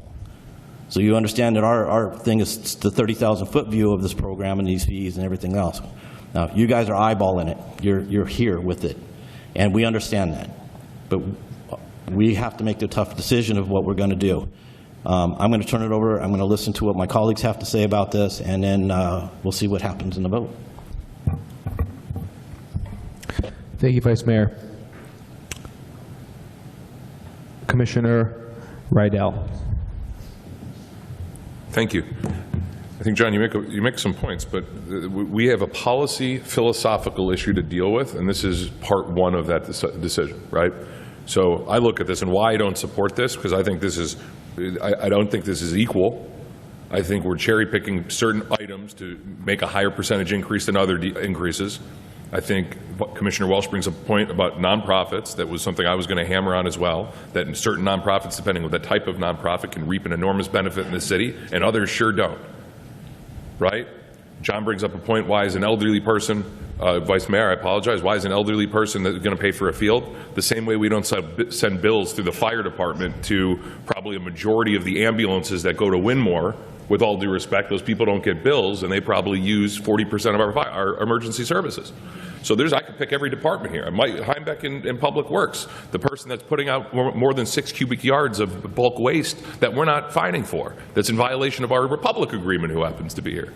So there's a department, every department in this city has something like this, and if this commission makes a decision to go full cost recovery, that has to be consistent, and I will not support anything until there's a plan by the city manager to make full cost recovery consistent. That's my position, and it's going to be my position. We got budget cuts coming down, but that doesn't mean we start banging our residents. That means we're taking hits in City Hall, we're taking personal hits, we're taking hits across the board. We're not trying to make everything cost recovery and piecemeal. The Showmobile is, I get it took us forever to get it, and I wasn't going to even talk about this. It's paid for by tax dollars. If someone wants to rent it, rent it. We had Relay for Life hosted in our city this year, and it will be hosted again next year. And do you know whose Showmobile we used? Coral Springs is for free, because we were going to charge $2,500.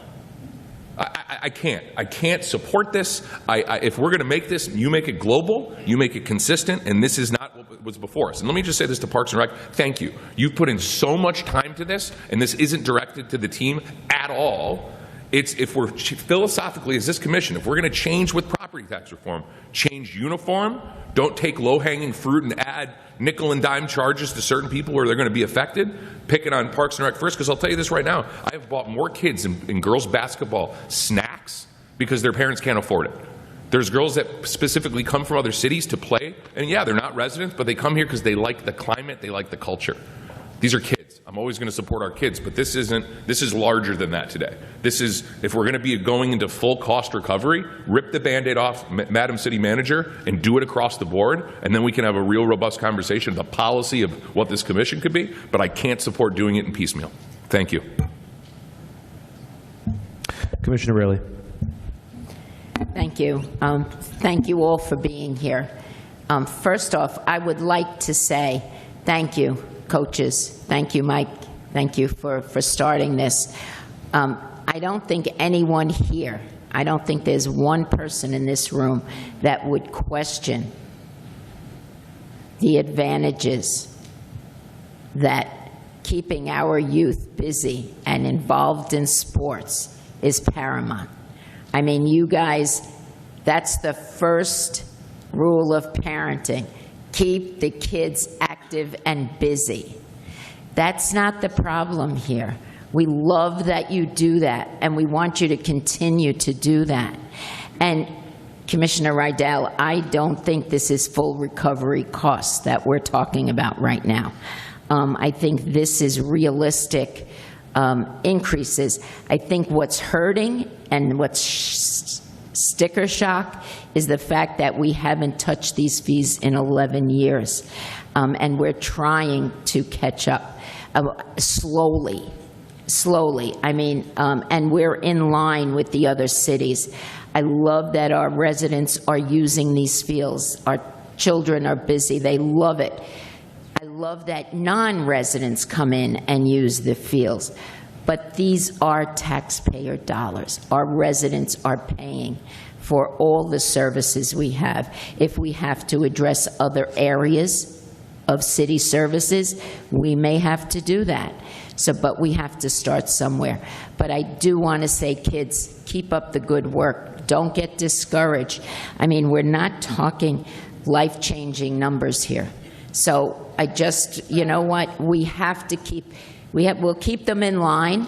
We'll do what we can, but don't get discouraged. Thank you for coming out here. I think it's great that you're supporting your sport.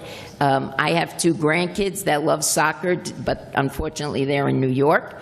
So I don't even want to tell you what it costs them up there to even play. But I'm trying to get them down here, and I would love for them to play with you one day. But thank you. Thank you for being here. And it's very tough. It's a tough decision. If it were up to us, we'd say, no fees. Let's go out there and let you do your thing. But unfortunately, in real life, there are other factors coming in on us as a commission and as a city that have to be dealt with.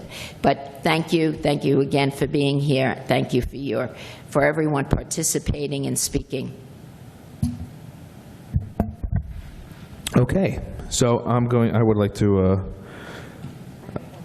I know, but I want to go. Everybody's gone, so now I want to go. No, we'll write it down. So, you know, looking at this, right, and I'm just looking at the soccer piece, right, the fields, because you guys are here. And I think, you know, as we're here and we're looking at the numbers and we're kind of analyzing it, I mean, honestly, it's been a bargain. Right? It's been a bargain. We have to agree to that. Hold on. Well, she shook her head yes, so I'm going to look at her, not you. You know, I mean, you're talking $15 per hour right now, okay, for a resident, right, to rent the field. What's the amount of people that a resident can rent the field for $15 an hour, like right now? How many people are allowed in the field in that instance? They rent the field. We don't really.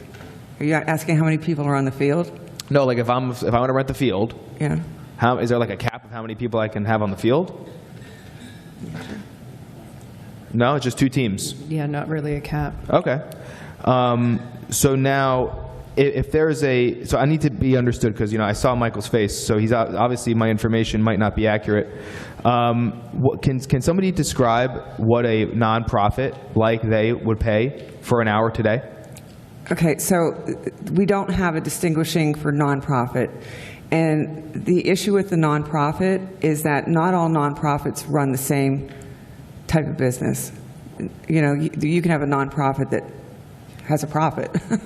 That's just the way it is. And so we can't, to discern between whose business model is what we want to work with, it's very difficult. Sure. So when we do our indoor rentals for rooms only, for meeting purposes only, we look at Sunbiz, and they're a nonprofit, and it's for meeting purposes only. So there's a difference. You're comparing apples to oranges from inside to outside. Got it.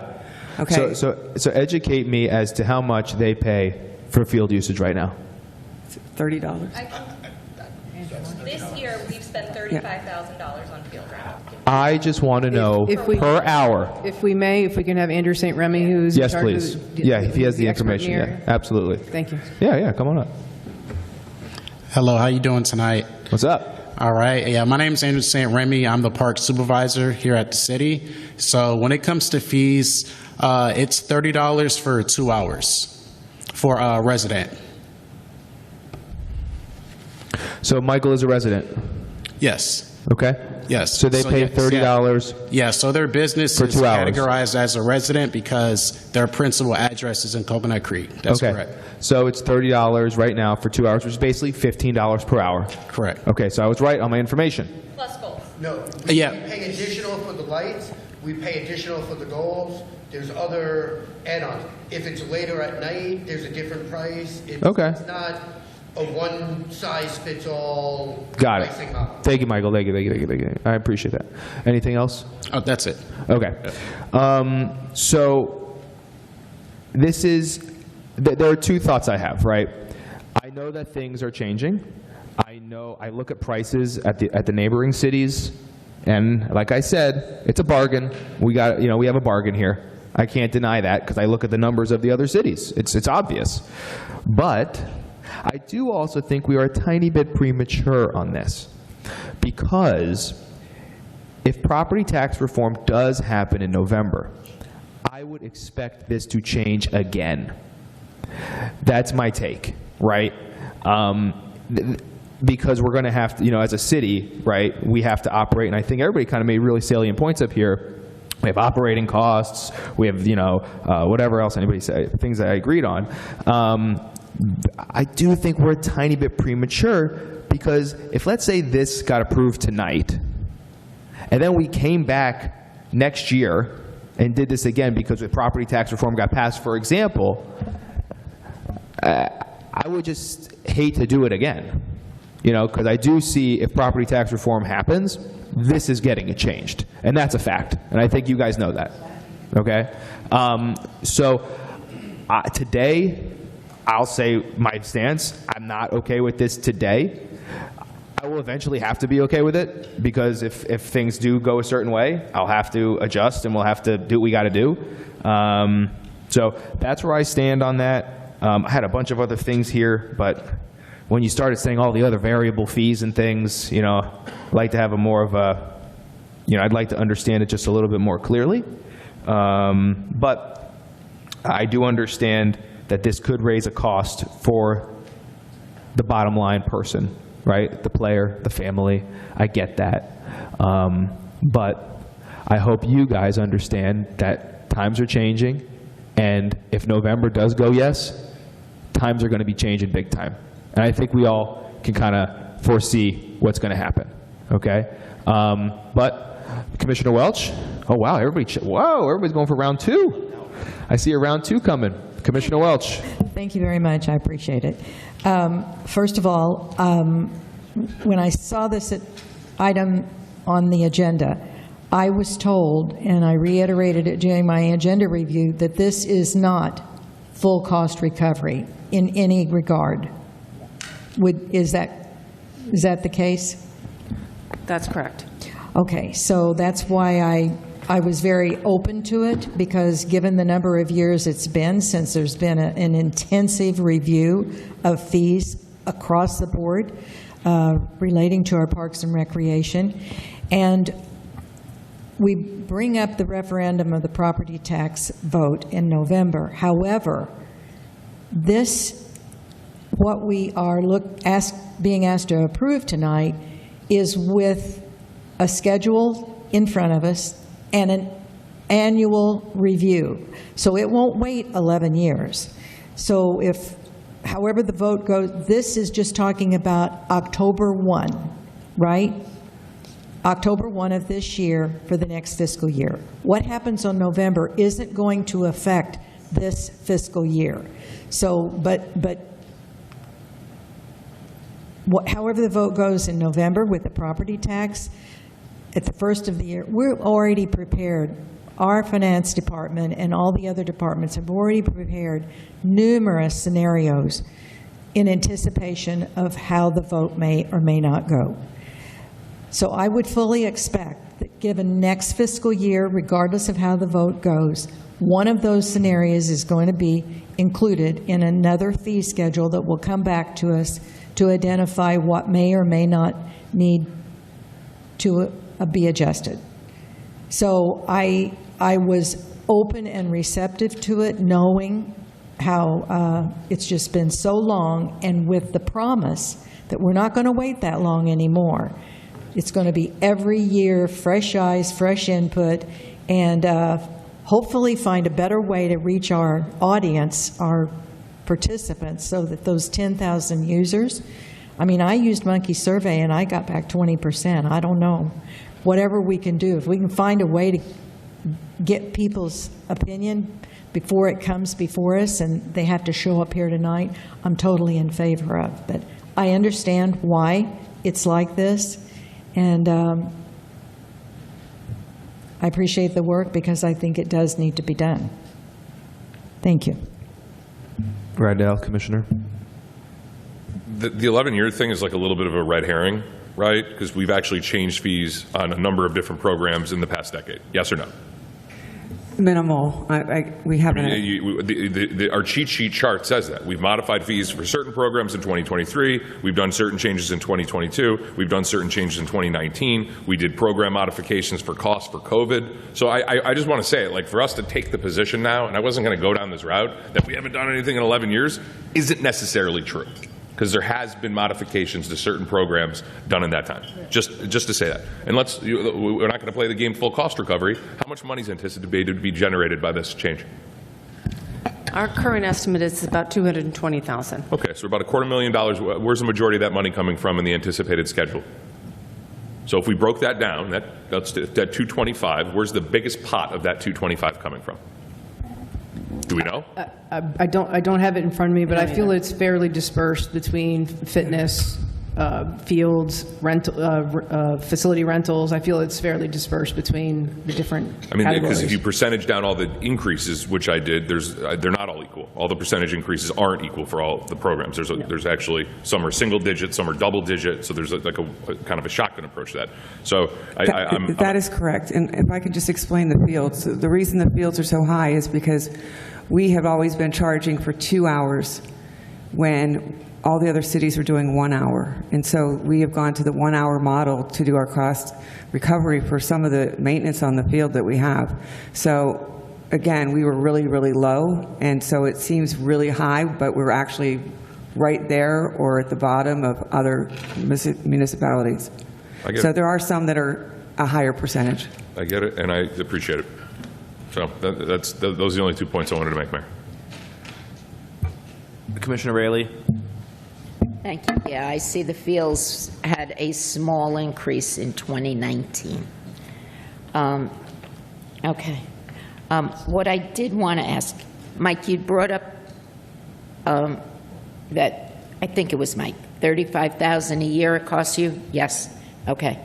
Well, with the increases, what do you anticipate? Have you done that? I couldn't tell you because I would have to significantly drop field usage. Okay. Yeah, well, it depends. Like, we pay for... Yeah, come to the mic. So the way we operate now, we're currently renting steady 9 fields a week. How many hours? So we do Tuesdays and Thursdays. We have 4 hours. We have 3 fields, 4 hours, 8, 10, 12, so about 14 hours. I've never done it that way, right? About 14 hours a week. And just when we rent the fields, just know we also have to rent soccer goals. We're paying for the light. So it's not just you see that $30, but I'm paying minimum $70 for a field. So how much are you? I'm sorry, Commissioner Raley, I'm going to if I go can ahead. tag team with you. My pen ran out. So for the lights, so right now you're paying $50. $50 with So the we lights. pay- So I it's can- $25 an hour right now with the lights. Yeah. We have multiple sets of goals in some of those fields. How much is a goal? Did we raise prices on the goals? Yes. We did? It went from $20 for 2 hours to $15 an hour For the goals? for the goals. And we rent 2 sets of goals per field because we have so many kids Yeah, out there. okay. Okay. No, that's okay. Thank you. Yeah.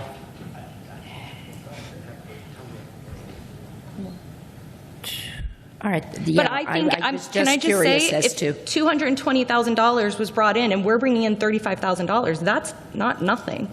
That's major. Number the No. the two The yeah the, increase. the 225 Once is the we do the additional increase. of what is projected to be brought in with this new schedule. That was the number that was said. And can I just, what do we get for that? What additional, nothing changes. Everything stays the same. We're not getting anything additional. I said when I spoke, I understand the need for an increase. I'm not against, we spoke during our meeting, I'm not against an increase. It's the drastic increase suddenly All right. that will. Commissioner Raley, do you have any more questions for Tina? Okay, thank you. Anybody else on the dais who would like to speak? I mean, I'm just going to put this out there. I'm prepared to table this. Yeah. Yeah, no, it's 100%. I'm not, hold I on. didn't make the motion yet, just Mayor. Yeah, just so you know. I understand. And I was already kind of talking to the city manager about this over here. It's premature, as I said. I totally agree with that. And I would be on board with tabling as well. And I think the vice mayor just expressed interest in that as well. So is there a motion to table? I move to table items 15 and 16. I'm sorry, but we have to vote on each separately. I move to table 15. Thank you. And that is seconded by the... I'm sorry. Oh, no, yeah, go. I just want to make sure, we will address this. Whatever we pass will be addressed annually. An evaluation will be an annual evaluation. The way the proposal is to annually evaluate fees, yes. Okay, thank you.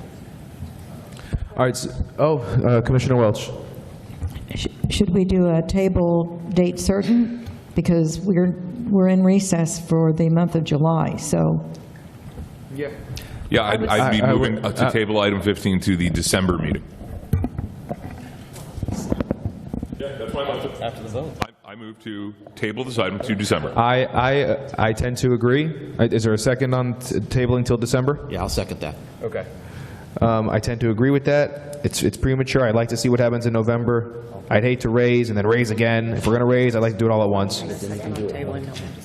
Motion a second. Vote on the tabling. Commissioner Rydell. Yes. Commissioner Welch. No. Commissioner Raley. No. Vice Mayor Brody. Yes. Mayor Wasserman. Yes.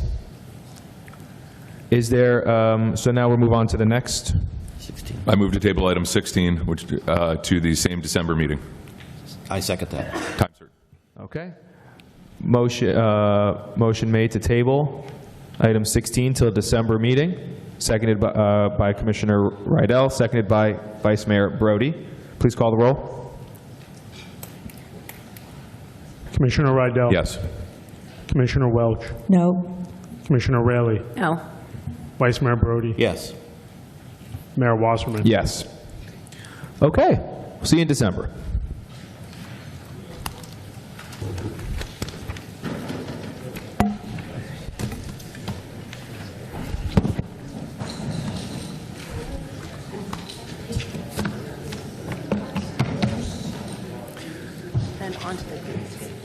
Youth, kids, thanks for coming tonight. That's government in action. We got some more time. I think the meeting is still going. We're kind of... We still do have a meeting, yes. Sorry. But all parks-related things are now moved to December. No, we're moving on with the meeting, Michael. Thank you. Resolution 2026-103, a resolution approving the Second Amendment to the Interlocal Agreement ILA with the Solid Waste Disposal and Recyclable Materials Processing Authority of Broward County, Florida, providing for additional opt-out opportunities for cities and authorizing the mayor or designee to execute the same. Is there a motion and a second? Move it. Second. Moved by Commissioner Raley, seconded by Commissioner Rydell. Let's do it. Good evening, Mayor, Vice Mayor, Commissioners. As stated, this is the Second Amendment for the Solid Waste Authority. Based on input from some of the cities that were considering passing the First Amendment, they wanted some options to get out of the authority, and thus this amendment allows for two opportunities to get out. One is after all the RFPs are done and the pricing is available, and the second one is in 25 years. So I did want to just kind of give you a quick update on where the approvals have been so far. Approximately cities representing 45% of the population have approved it, and another 42% have it scheduled for vote. The only two that have not scheduled it for vote are Miramar and Deerfield, but Deerfield does have a workshop coming up.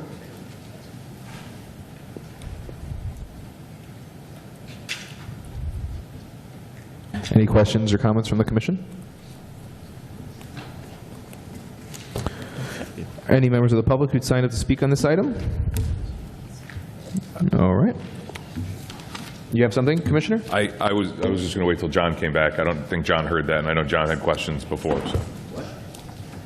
John, you have questions for this item?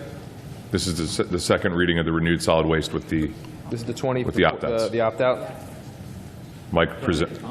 Yeah, I didn't. I wanted to make sure you got a chance to comment. Don't ask him. I don't know where we're at. No, yeah, it's comment time. Catch me up. Comment. Yeah. He just did his little spiel. I just went over the basics. It gives I cities missed you speaking, Mike. That's my favorite part of this. So this gives the cities two options to get out beyond the 40 years for the total agreement. One is after all the RFPs have been received, and that's around late 27, early 28, and also in 25 years. Okay. Well, can I make a comment real quick? Listen, Mr. Rydell, I appreciate you, when this whole thing played out and I asked that question, I appreciate you going after it and making sure there was significant change in that. I was never going to bust your chops on it, just so you understand. I think that, you were being honest in the moment, and I give you a lot of credit for, backtracking and then fixing the problem. So, it's good to have somebody on the Solid Waste Authority, board, and it's also good that you have somebody with some integrity that's fighting for us there. I have no other comments. I think that we just need to vote and move on with our lives. I'll just add one thing, Mike, to clarify. Deerfield Beach doesn't really have one coming up. A little troubling is Deerfield's workshop is actually July 30th. Yes, it is troubling. If anyone has any friends in Deerfield, that's actually pretty significant because the deadline to pass is mid-August. I spoke to one, Okay. and I didn't get much traction. So And I suggested that they take the vote. the other point to Vice Mayor Brody's point is I think something that gets lost in the noise that in some of these cities that are a little hesitant is the fact that the board itself can dissolve itself at any time. So while we get concerned on this commitment, right, and I probably didn't highlight that enough at the first meeting, there's a really easy methodology for the Solid Waste Authority sitting as the governing board to dissolve itself. That is actually an easy thing to happen. Obviously, there's a percentage of people on it, but if this becomes something that's not working, I can't imagine these cities continuing to want to stay in. That's the only other point. So thank you, Mike. Okay. Please call the roll. Commissioner Rydell? Yes. Commissioner Welch? Yes. Commissioner Raley? Yes. Vice Mayor Brody? Yes. Mayor Wasserman? Yes. Ordinance 2026-002, first reading. City Attorney Pyburn, please. Thank you, Mayor Wasserman. An ordinance of the City Commission of the City of Coconut Creek, Florida, amending and restating the franchise agreement between the City and Republic Services of Florida, LP, dated September 10th, 2019, and amended September 9th, 2021, providing for the reinstatement of curbside recycling, allowing for price adjustments due to increasing labor and equipment costs, as well as additional solid waste generation. Authorizing the city manager or designee to execute the attached amended and restated franchise agreement between the City and Republic Services of Florida, LP, providing for conflicts, providing for severability, and providing an effective date. Motion? Move it. Second. Motion by Commissioner Rydell, seconded by Commissioner Raley. He's back. I'm back. Good evening. All right. We just wanted to go over a few slides and recap some of the stuff that we've already talked about in the past few weeks really quick. I just want to hit some of the agreement highlights. This is a competitively priced agreement. Curbside recycling is coming back. It's going to have the artificial intelligence to identify contamination. We're going to be a leader in that field. All of our automated electric curbside collection vehicles will be electric. And also this agreement aligns with the initiatives of the Solid Waste Authority. So I'm always hesitant to talk about what services cost in other communities, but I think it's important here to take a look at that, especially since we had a lot of discussion last time about cost and budget. So when you look at our neighboring communities, you can see that we are at least in the mid-range of all of the other pricing. So when you look at the residential collection, and you see that we're Deerfield and Pompano are tied at 28.21, but Deerfield does not have curbside recycling. So if you add that cost in, $6 to $10 per month is what they'll probably incur when they do go back to curbside recycling. At the commercial end, we do not have the commercial base that Pompano and Coral Springs have, but so we do come in just behind them and ahead of the other communities. When it comes to multifamily pricing, we have the lowest of our neighboring communities, and we have the second lowest in the county. And as you know, multifamily is the fastest growing component here in the community. So just go over real quick some of the things. New carts are coming, so we've selected those carts, and we're going to be ready to order them through Republic in the next week or so. We're going to be able to notify and identify where the contamination issues are arising from, and this contract requires Republic to collect broken down cardboard that is placed next to the cart. As you know, carts are not really conducive to cardboard collection. And just again, solid waste is one of the largest greenhouse gas, the collection and disposal, one of the greatest causes of greenhouse gases for communities. So transferring to electric trucks will help reduce that. I'll talk a little bit about the curbside changes. We're going to add 96-gallon carts to the mix. Currently, we're using the 64s and 35s. Each resident for the monthly rate will get 2 carts, and then an additional cart billed by Republic will be at $11 per month. So those that have 3 or 4, could go to the 96-gallon cart, and that could help reduce their cost. To reduce abuse for bulk waste, we're going to put a max on that at 4, as I stated before. That's a number, but if it's 5 yards, 6 yards, I'm sure Republic's going to grab it up, and then we're going to have 2 big bulk opportunities for people per year. And just a couple things as we talk about the Solid Waste Authority. We have pricing for source-separated yard waste, and if the future commissions wanted to look at options like pay-as-you-throw, which is based on garbage cart size, and also once-a-week garbage service with the extra carts now available is also a possibility for future commissions.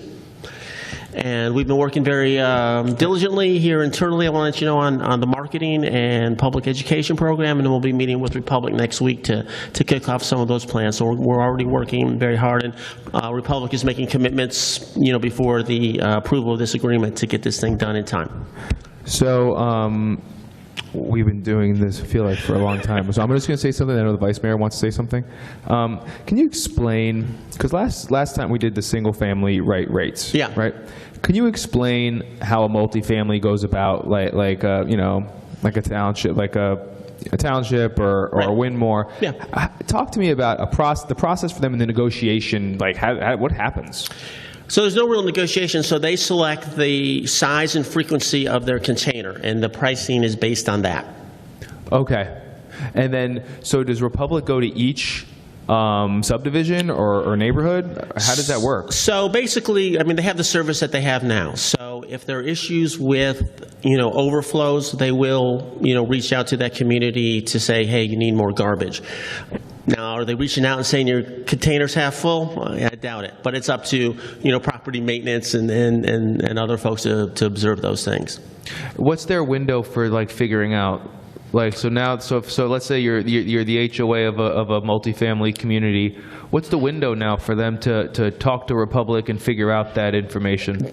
And they're here tonight, but generally they get a notification of overages, and whatever their contact is for that account, they receive that information. So it's really up to the HOA to come back and say, I'm over every week or every other week. I need to expand my service. Okay. All right. Right. Okay. Wow. Nobody was buzzed in until I know, but nobody was until I guess I inspired. And the Vice Mayor, you're up. He just ignored me. I actually buzzed in before he started talking. I just have one question because, and I think it's the next screen over. Nope, not that one. Nope, back the other way. Not that one. Go back to the can, the size of the can. Yeah. The very first can that every resident will get, household, what size is that? Okay, so for recycling, it'll be 96 gallon. Yeah, that's what I was trying to Yes, figure out. Okay. and so if somebody has space issues, they can contact Republic and get a smaller cart. Okay. That's all I had. Commissioner Welch. Okay, thank you very much. I appreciate that question, Vice Mayor Brody. I didn't know you'd put your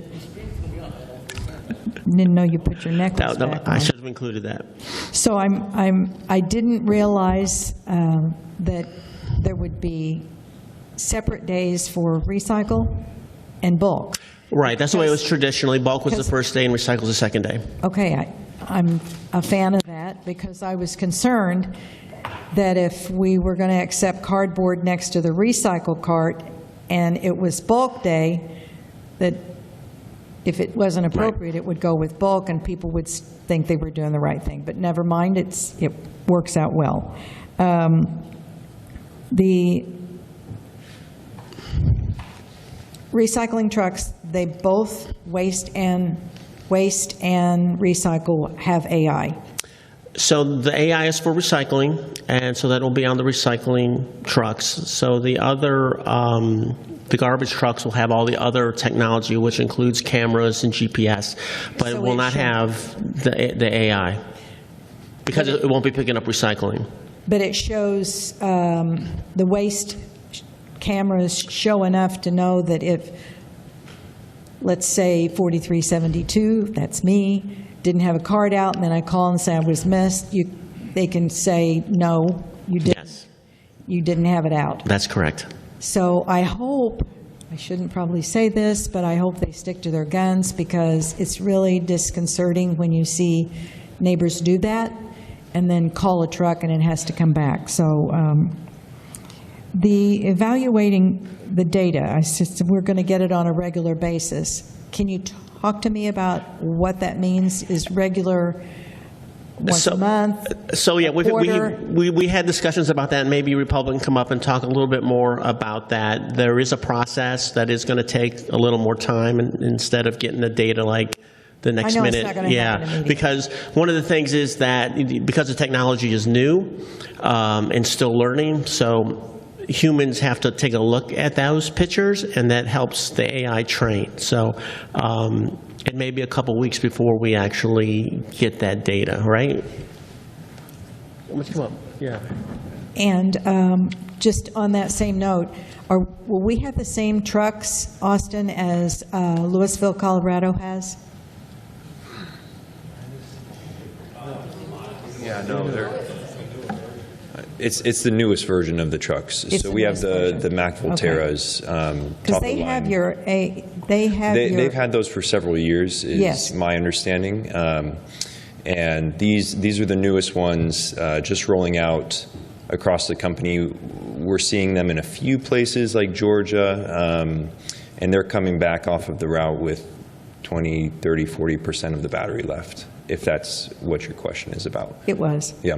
And I just have to say, I really thank every commissioner here that voted last time to return curbside recycling in its truest form, because not only is it the technology that's the first, I think we're the first city to have the truest form of curbside recycling and the results thereof, and it's as a result of the partnership. But I just personally want to thank everyone for the vote, because I lived to see it, and I appreciate that. So, and just thanks again for all your work, Mike, because I know you and all the team have devoted a great deal of time, effort, and wherewithal into coming to this, not even counting the city attorney's office and the city manager and Yes. whoever else was involved. That it's a very good day, very, very good day. So thank you. Commissioner Rayleigh. Thank you, dear. Yeah. I'm glad we're nearing the end of this. Yes. I do have a couple of questions about the old bins. Will you be collecting those, the old recycle bins that are still in use? You're talking about some at areas. multifamily? I have them anyway, in the multifamily. Yeah. I don't know what your plans are for those, Austin, the multifamily carts. Okay, so they'll phase them in. Okay. Yeah. Great. They're probably looking a little old these days anyway. Great. Any idea when multifamilies are going to be phased into recycling?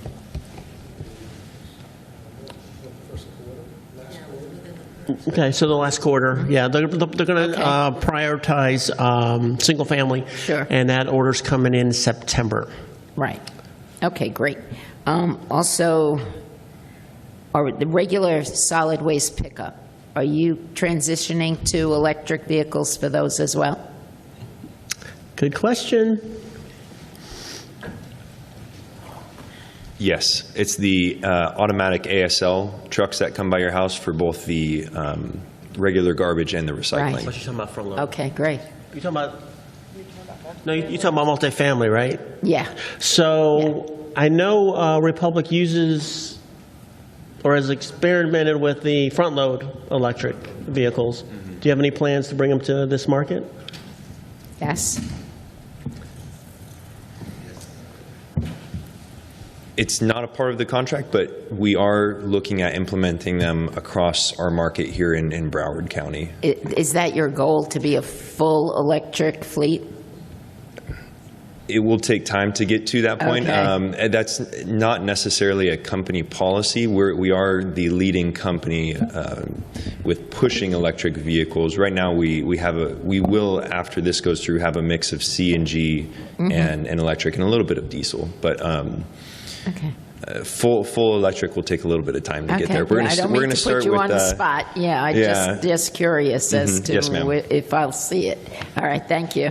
Yeah, and I would add there are draws on the battery from those trucks that are greater than the side load. So that's been one of the challenges that the industry's had with those. Okay. So let me ask you a question. All right, great. Thank you.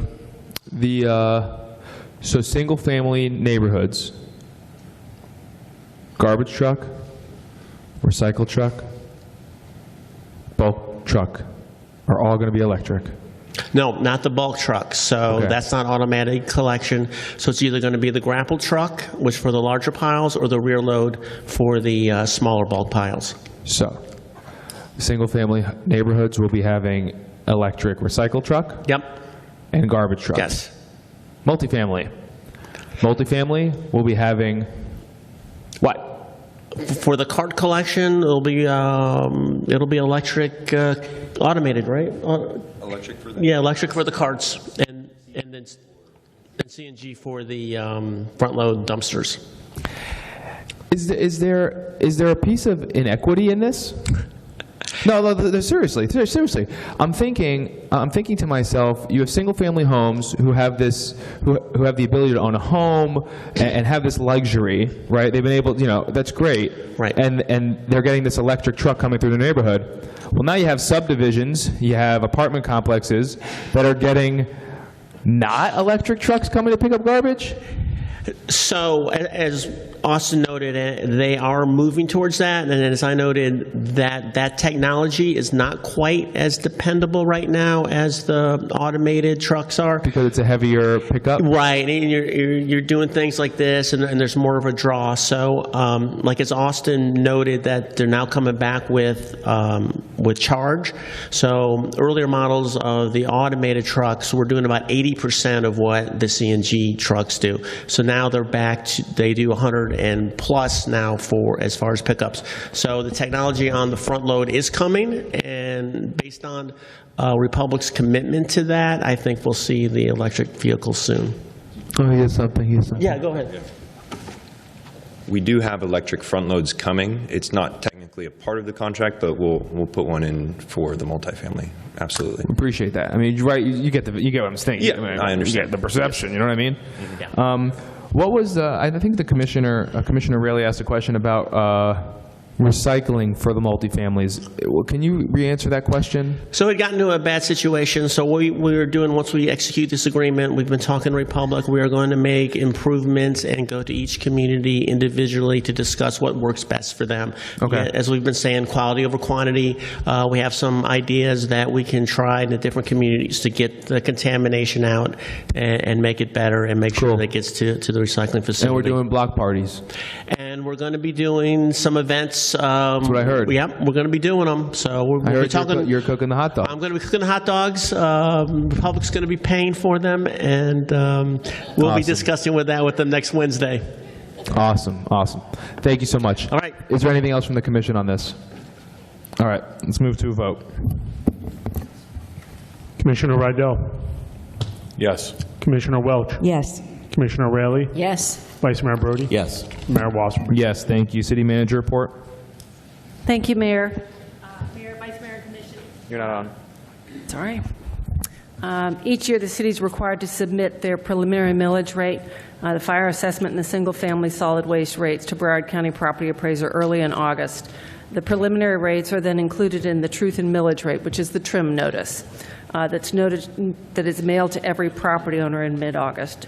The trim notice is an important communication tool that provides residents with an estimate of their potential property taxes and assessments for the upcoming year, while also informing them when the public hearings are to consider the various property rates. With that in mind, tonight I'm asking you for a consensus on a preliminary millage rate, a fire assessment, and a single-family solid waste rate to be included in this year's trim notice. For the purposes of the millage rate, staff is proposing for fiscal 2027 a consensus on maintaining the millage rate at the same rate it was last year at 6.8988 mils, which is unchanged from last year. Maintaining the current millage rate will continue developing the funding available to complete the fire station and some of the other commitments that we've made over the last several years. The preliminary June 1 taxable value estimate increased citywide by 5.52%, bringing the city's total taxable value to approximately $6.8 billion. This growth is projected to generate approximately $2.3 million in additional property tax revenue. So that will help offset some of the increased costs that we're seeing and allow us to continue to budget for increased personnel costs and those other items. As it relates to the fire assessment, staff is also seeking consensus to include a 10% increase in the fire rescue assessment on the trim notice. For the typical single-family home, the proposed annual assessment would increase from $333.26 to $366.59, an increase of $33.33 per year. As it relates to the single-family solid waste assessment, as we've been talking about, staff is seeking a consensus on the single-family solid waste assessment of $493.24. This does This does represent an increase of $166.70 annually, or about $13.89 per month. The proposed rate reflects the cost associated with the new contract that we just discussed. Staff will continue to refine our existing budget over the next several months in preparation for the August 13th budget workshop.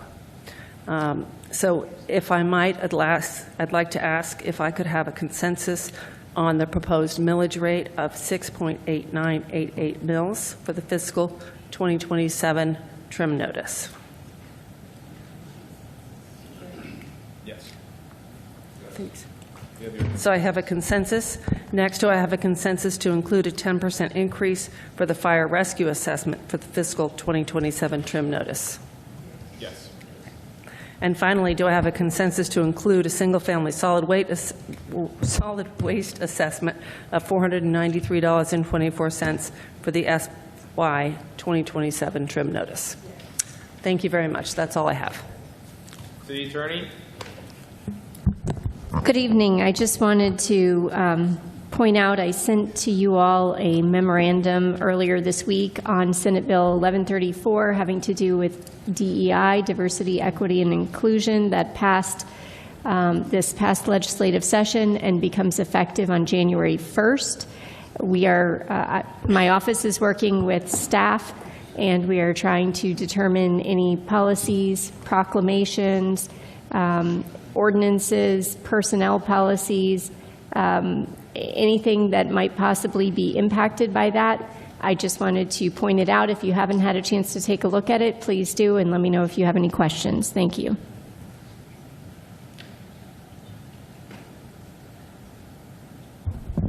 Commissioner Rydell? I wish everyone a great summer. Commissioner Welch? Okay. Thank you very much. To continue talking about the Water Advisory Board, County Water Advisory Board, and the discussion, I met with Dr. Gerardo, Jennifer Gerardo, last Friday by Zoom to ask if we could have a presentation at our next meeting talking about the individual, there are 21 individual water districts in the county, if not more.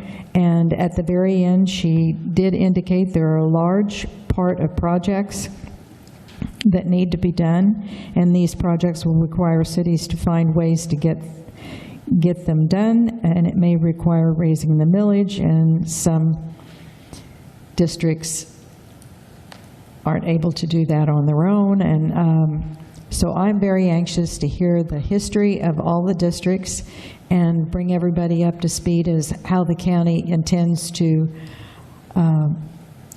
hang our cities out to dry in relation to the water districts. It was very alarming, but at least she did indicate that she would have the presentation at the next meeting. So, and she thought it would be a good idea, as did I. So I did have one. I thanked Amanda. I wanted to thank Amanda for coming tonight about the alternatives for Creekfoot South. I submitted some to the city manager to take into consideration after our last meeting, and I do have one more. It requires an 8-hour shift to man the Creekfoot South. So since the low attendance comments seem to be based on the hours not being suitable to families or people that work, et cetera, and we only have 2 days now dedicated to the 12 to 8 p.m., I was hoping that we could take into consideration, when we keep it open, that it be maybe for the early bird, 8 to 12, and then have a 4 to 8 p.m. shift, 4-hour shift for all 5 days. That way it accommodates those, the majority of those that come and can participate according to their work hours or their schedules. And that's all I have, and I hope everyone has a good, safe 4th of July. Commissioner Raley. Yes, have a happy, healthy July and July 4th celebration. I just want to say, sorry. What do you got? Just want to say that this is very difficult to sit up here and make some decisions. And I want our residents to know that we're looking out for every one of them and for the benefit of all. And it is troubling when we have to do something against a certain group or a certain age group that they feel that they're being targeted. But you're not. They're not. The seniors are not for ambulance service or the parks and rec. I mean, we all just have to work together, and we have to find a solid solution. And I think we will. We will all come together, and I think Coconut Creek will maintain their reputation of being for the residents. Thank you. Vice Mayor. So this has been an interesting night, and it's going to be even more interesting here in about 45 minutes. If you all notice, I'm wearing my FIFA flag. There's going to be a battle of the Brodies tonight. If you don't know this, my wife is Turkish, and USA is playing Turkey tonight. And Turkey could be a spoiler in this whole thing and knock them down a notch. So go USA. Everybody enjoy your summer. And if you get a 911 call from my house, it's just my wife stabbing me. All right, so go. I'm just joking. She's working. All right. I just have one thing, and we've talked about it, but it's the butterfly, the Welcome to Coconut Creek sign at the Gray Star. Just, no, yeah, it really should. It should say Welcome to Margate, Welcome to Coral Springs. It's beyond me how this sign got placed there. When you are driving west on Atlantic and you see the sign. You don't see the sign when you're driving east, but no, when you're driving north on Lyons. I am blown away that this is where it is. I really am. We've talked about it, and I know it was Gray Star who did it. It's the only time I see, when I'm leaving the city, when you're leaving the city and you're hooking around and you're going, and you're on Lyons and you're hooking and you see it should say bye. It should say bye from Coconut Creek. Not welcome. I'm sorry. I'm just, we're up here to make decisions on things, and when some things, I know there's some decisions, it is a beautiful sign. Don't get it wrong. It is beautiful. And unfortunately, for the 4 people that are going to see it who are entering our city, it's just, you have to see it. Well, you're going to have to get out of the car, walk on the sidewalk. I don't know. It's just, I know, I hope I'm not offending anybody, but it's just very, what? Well, I didn't vote for it. It's just, it's just upsetting. But hey, it is what it is. Have a great summer. Motion to You got it. adjourn.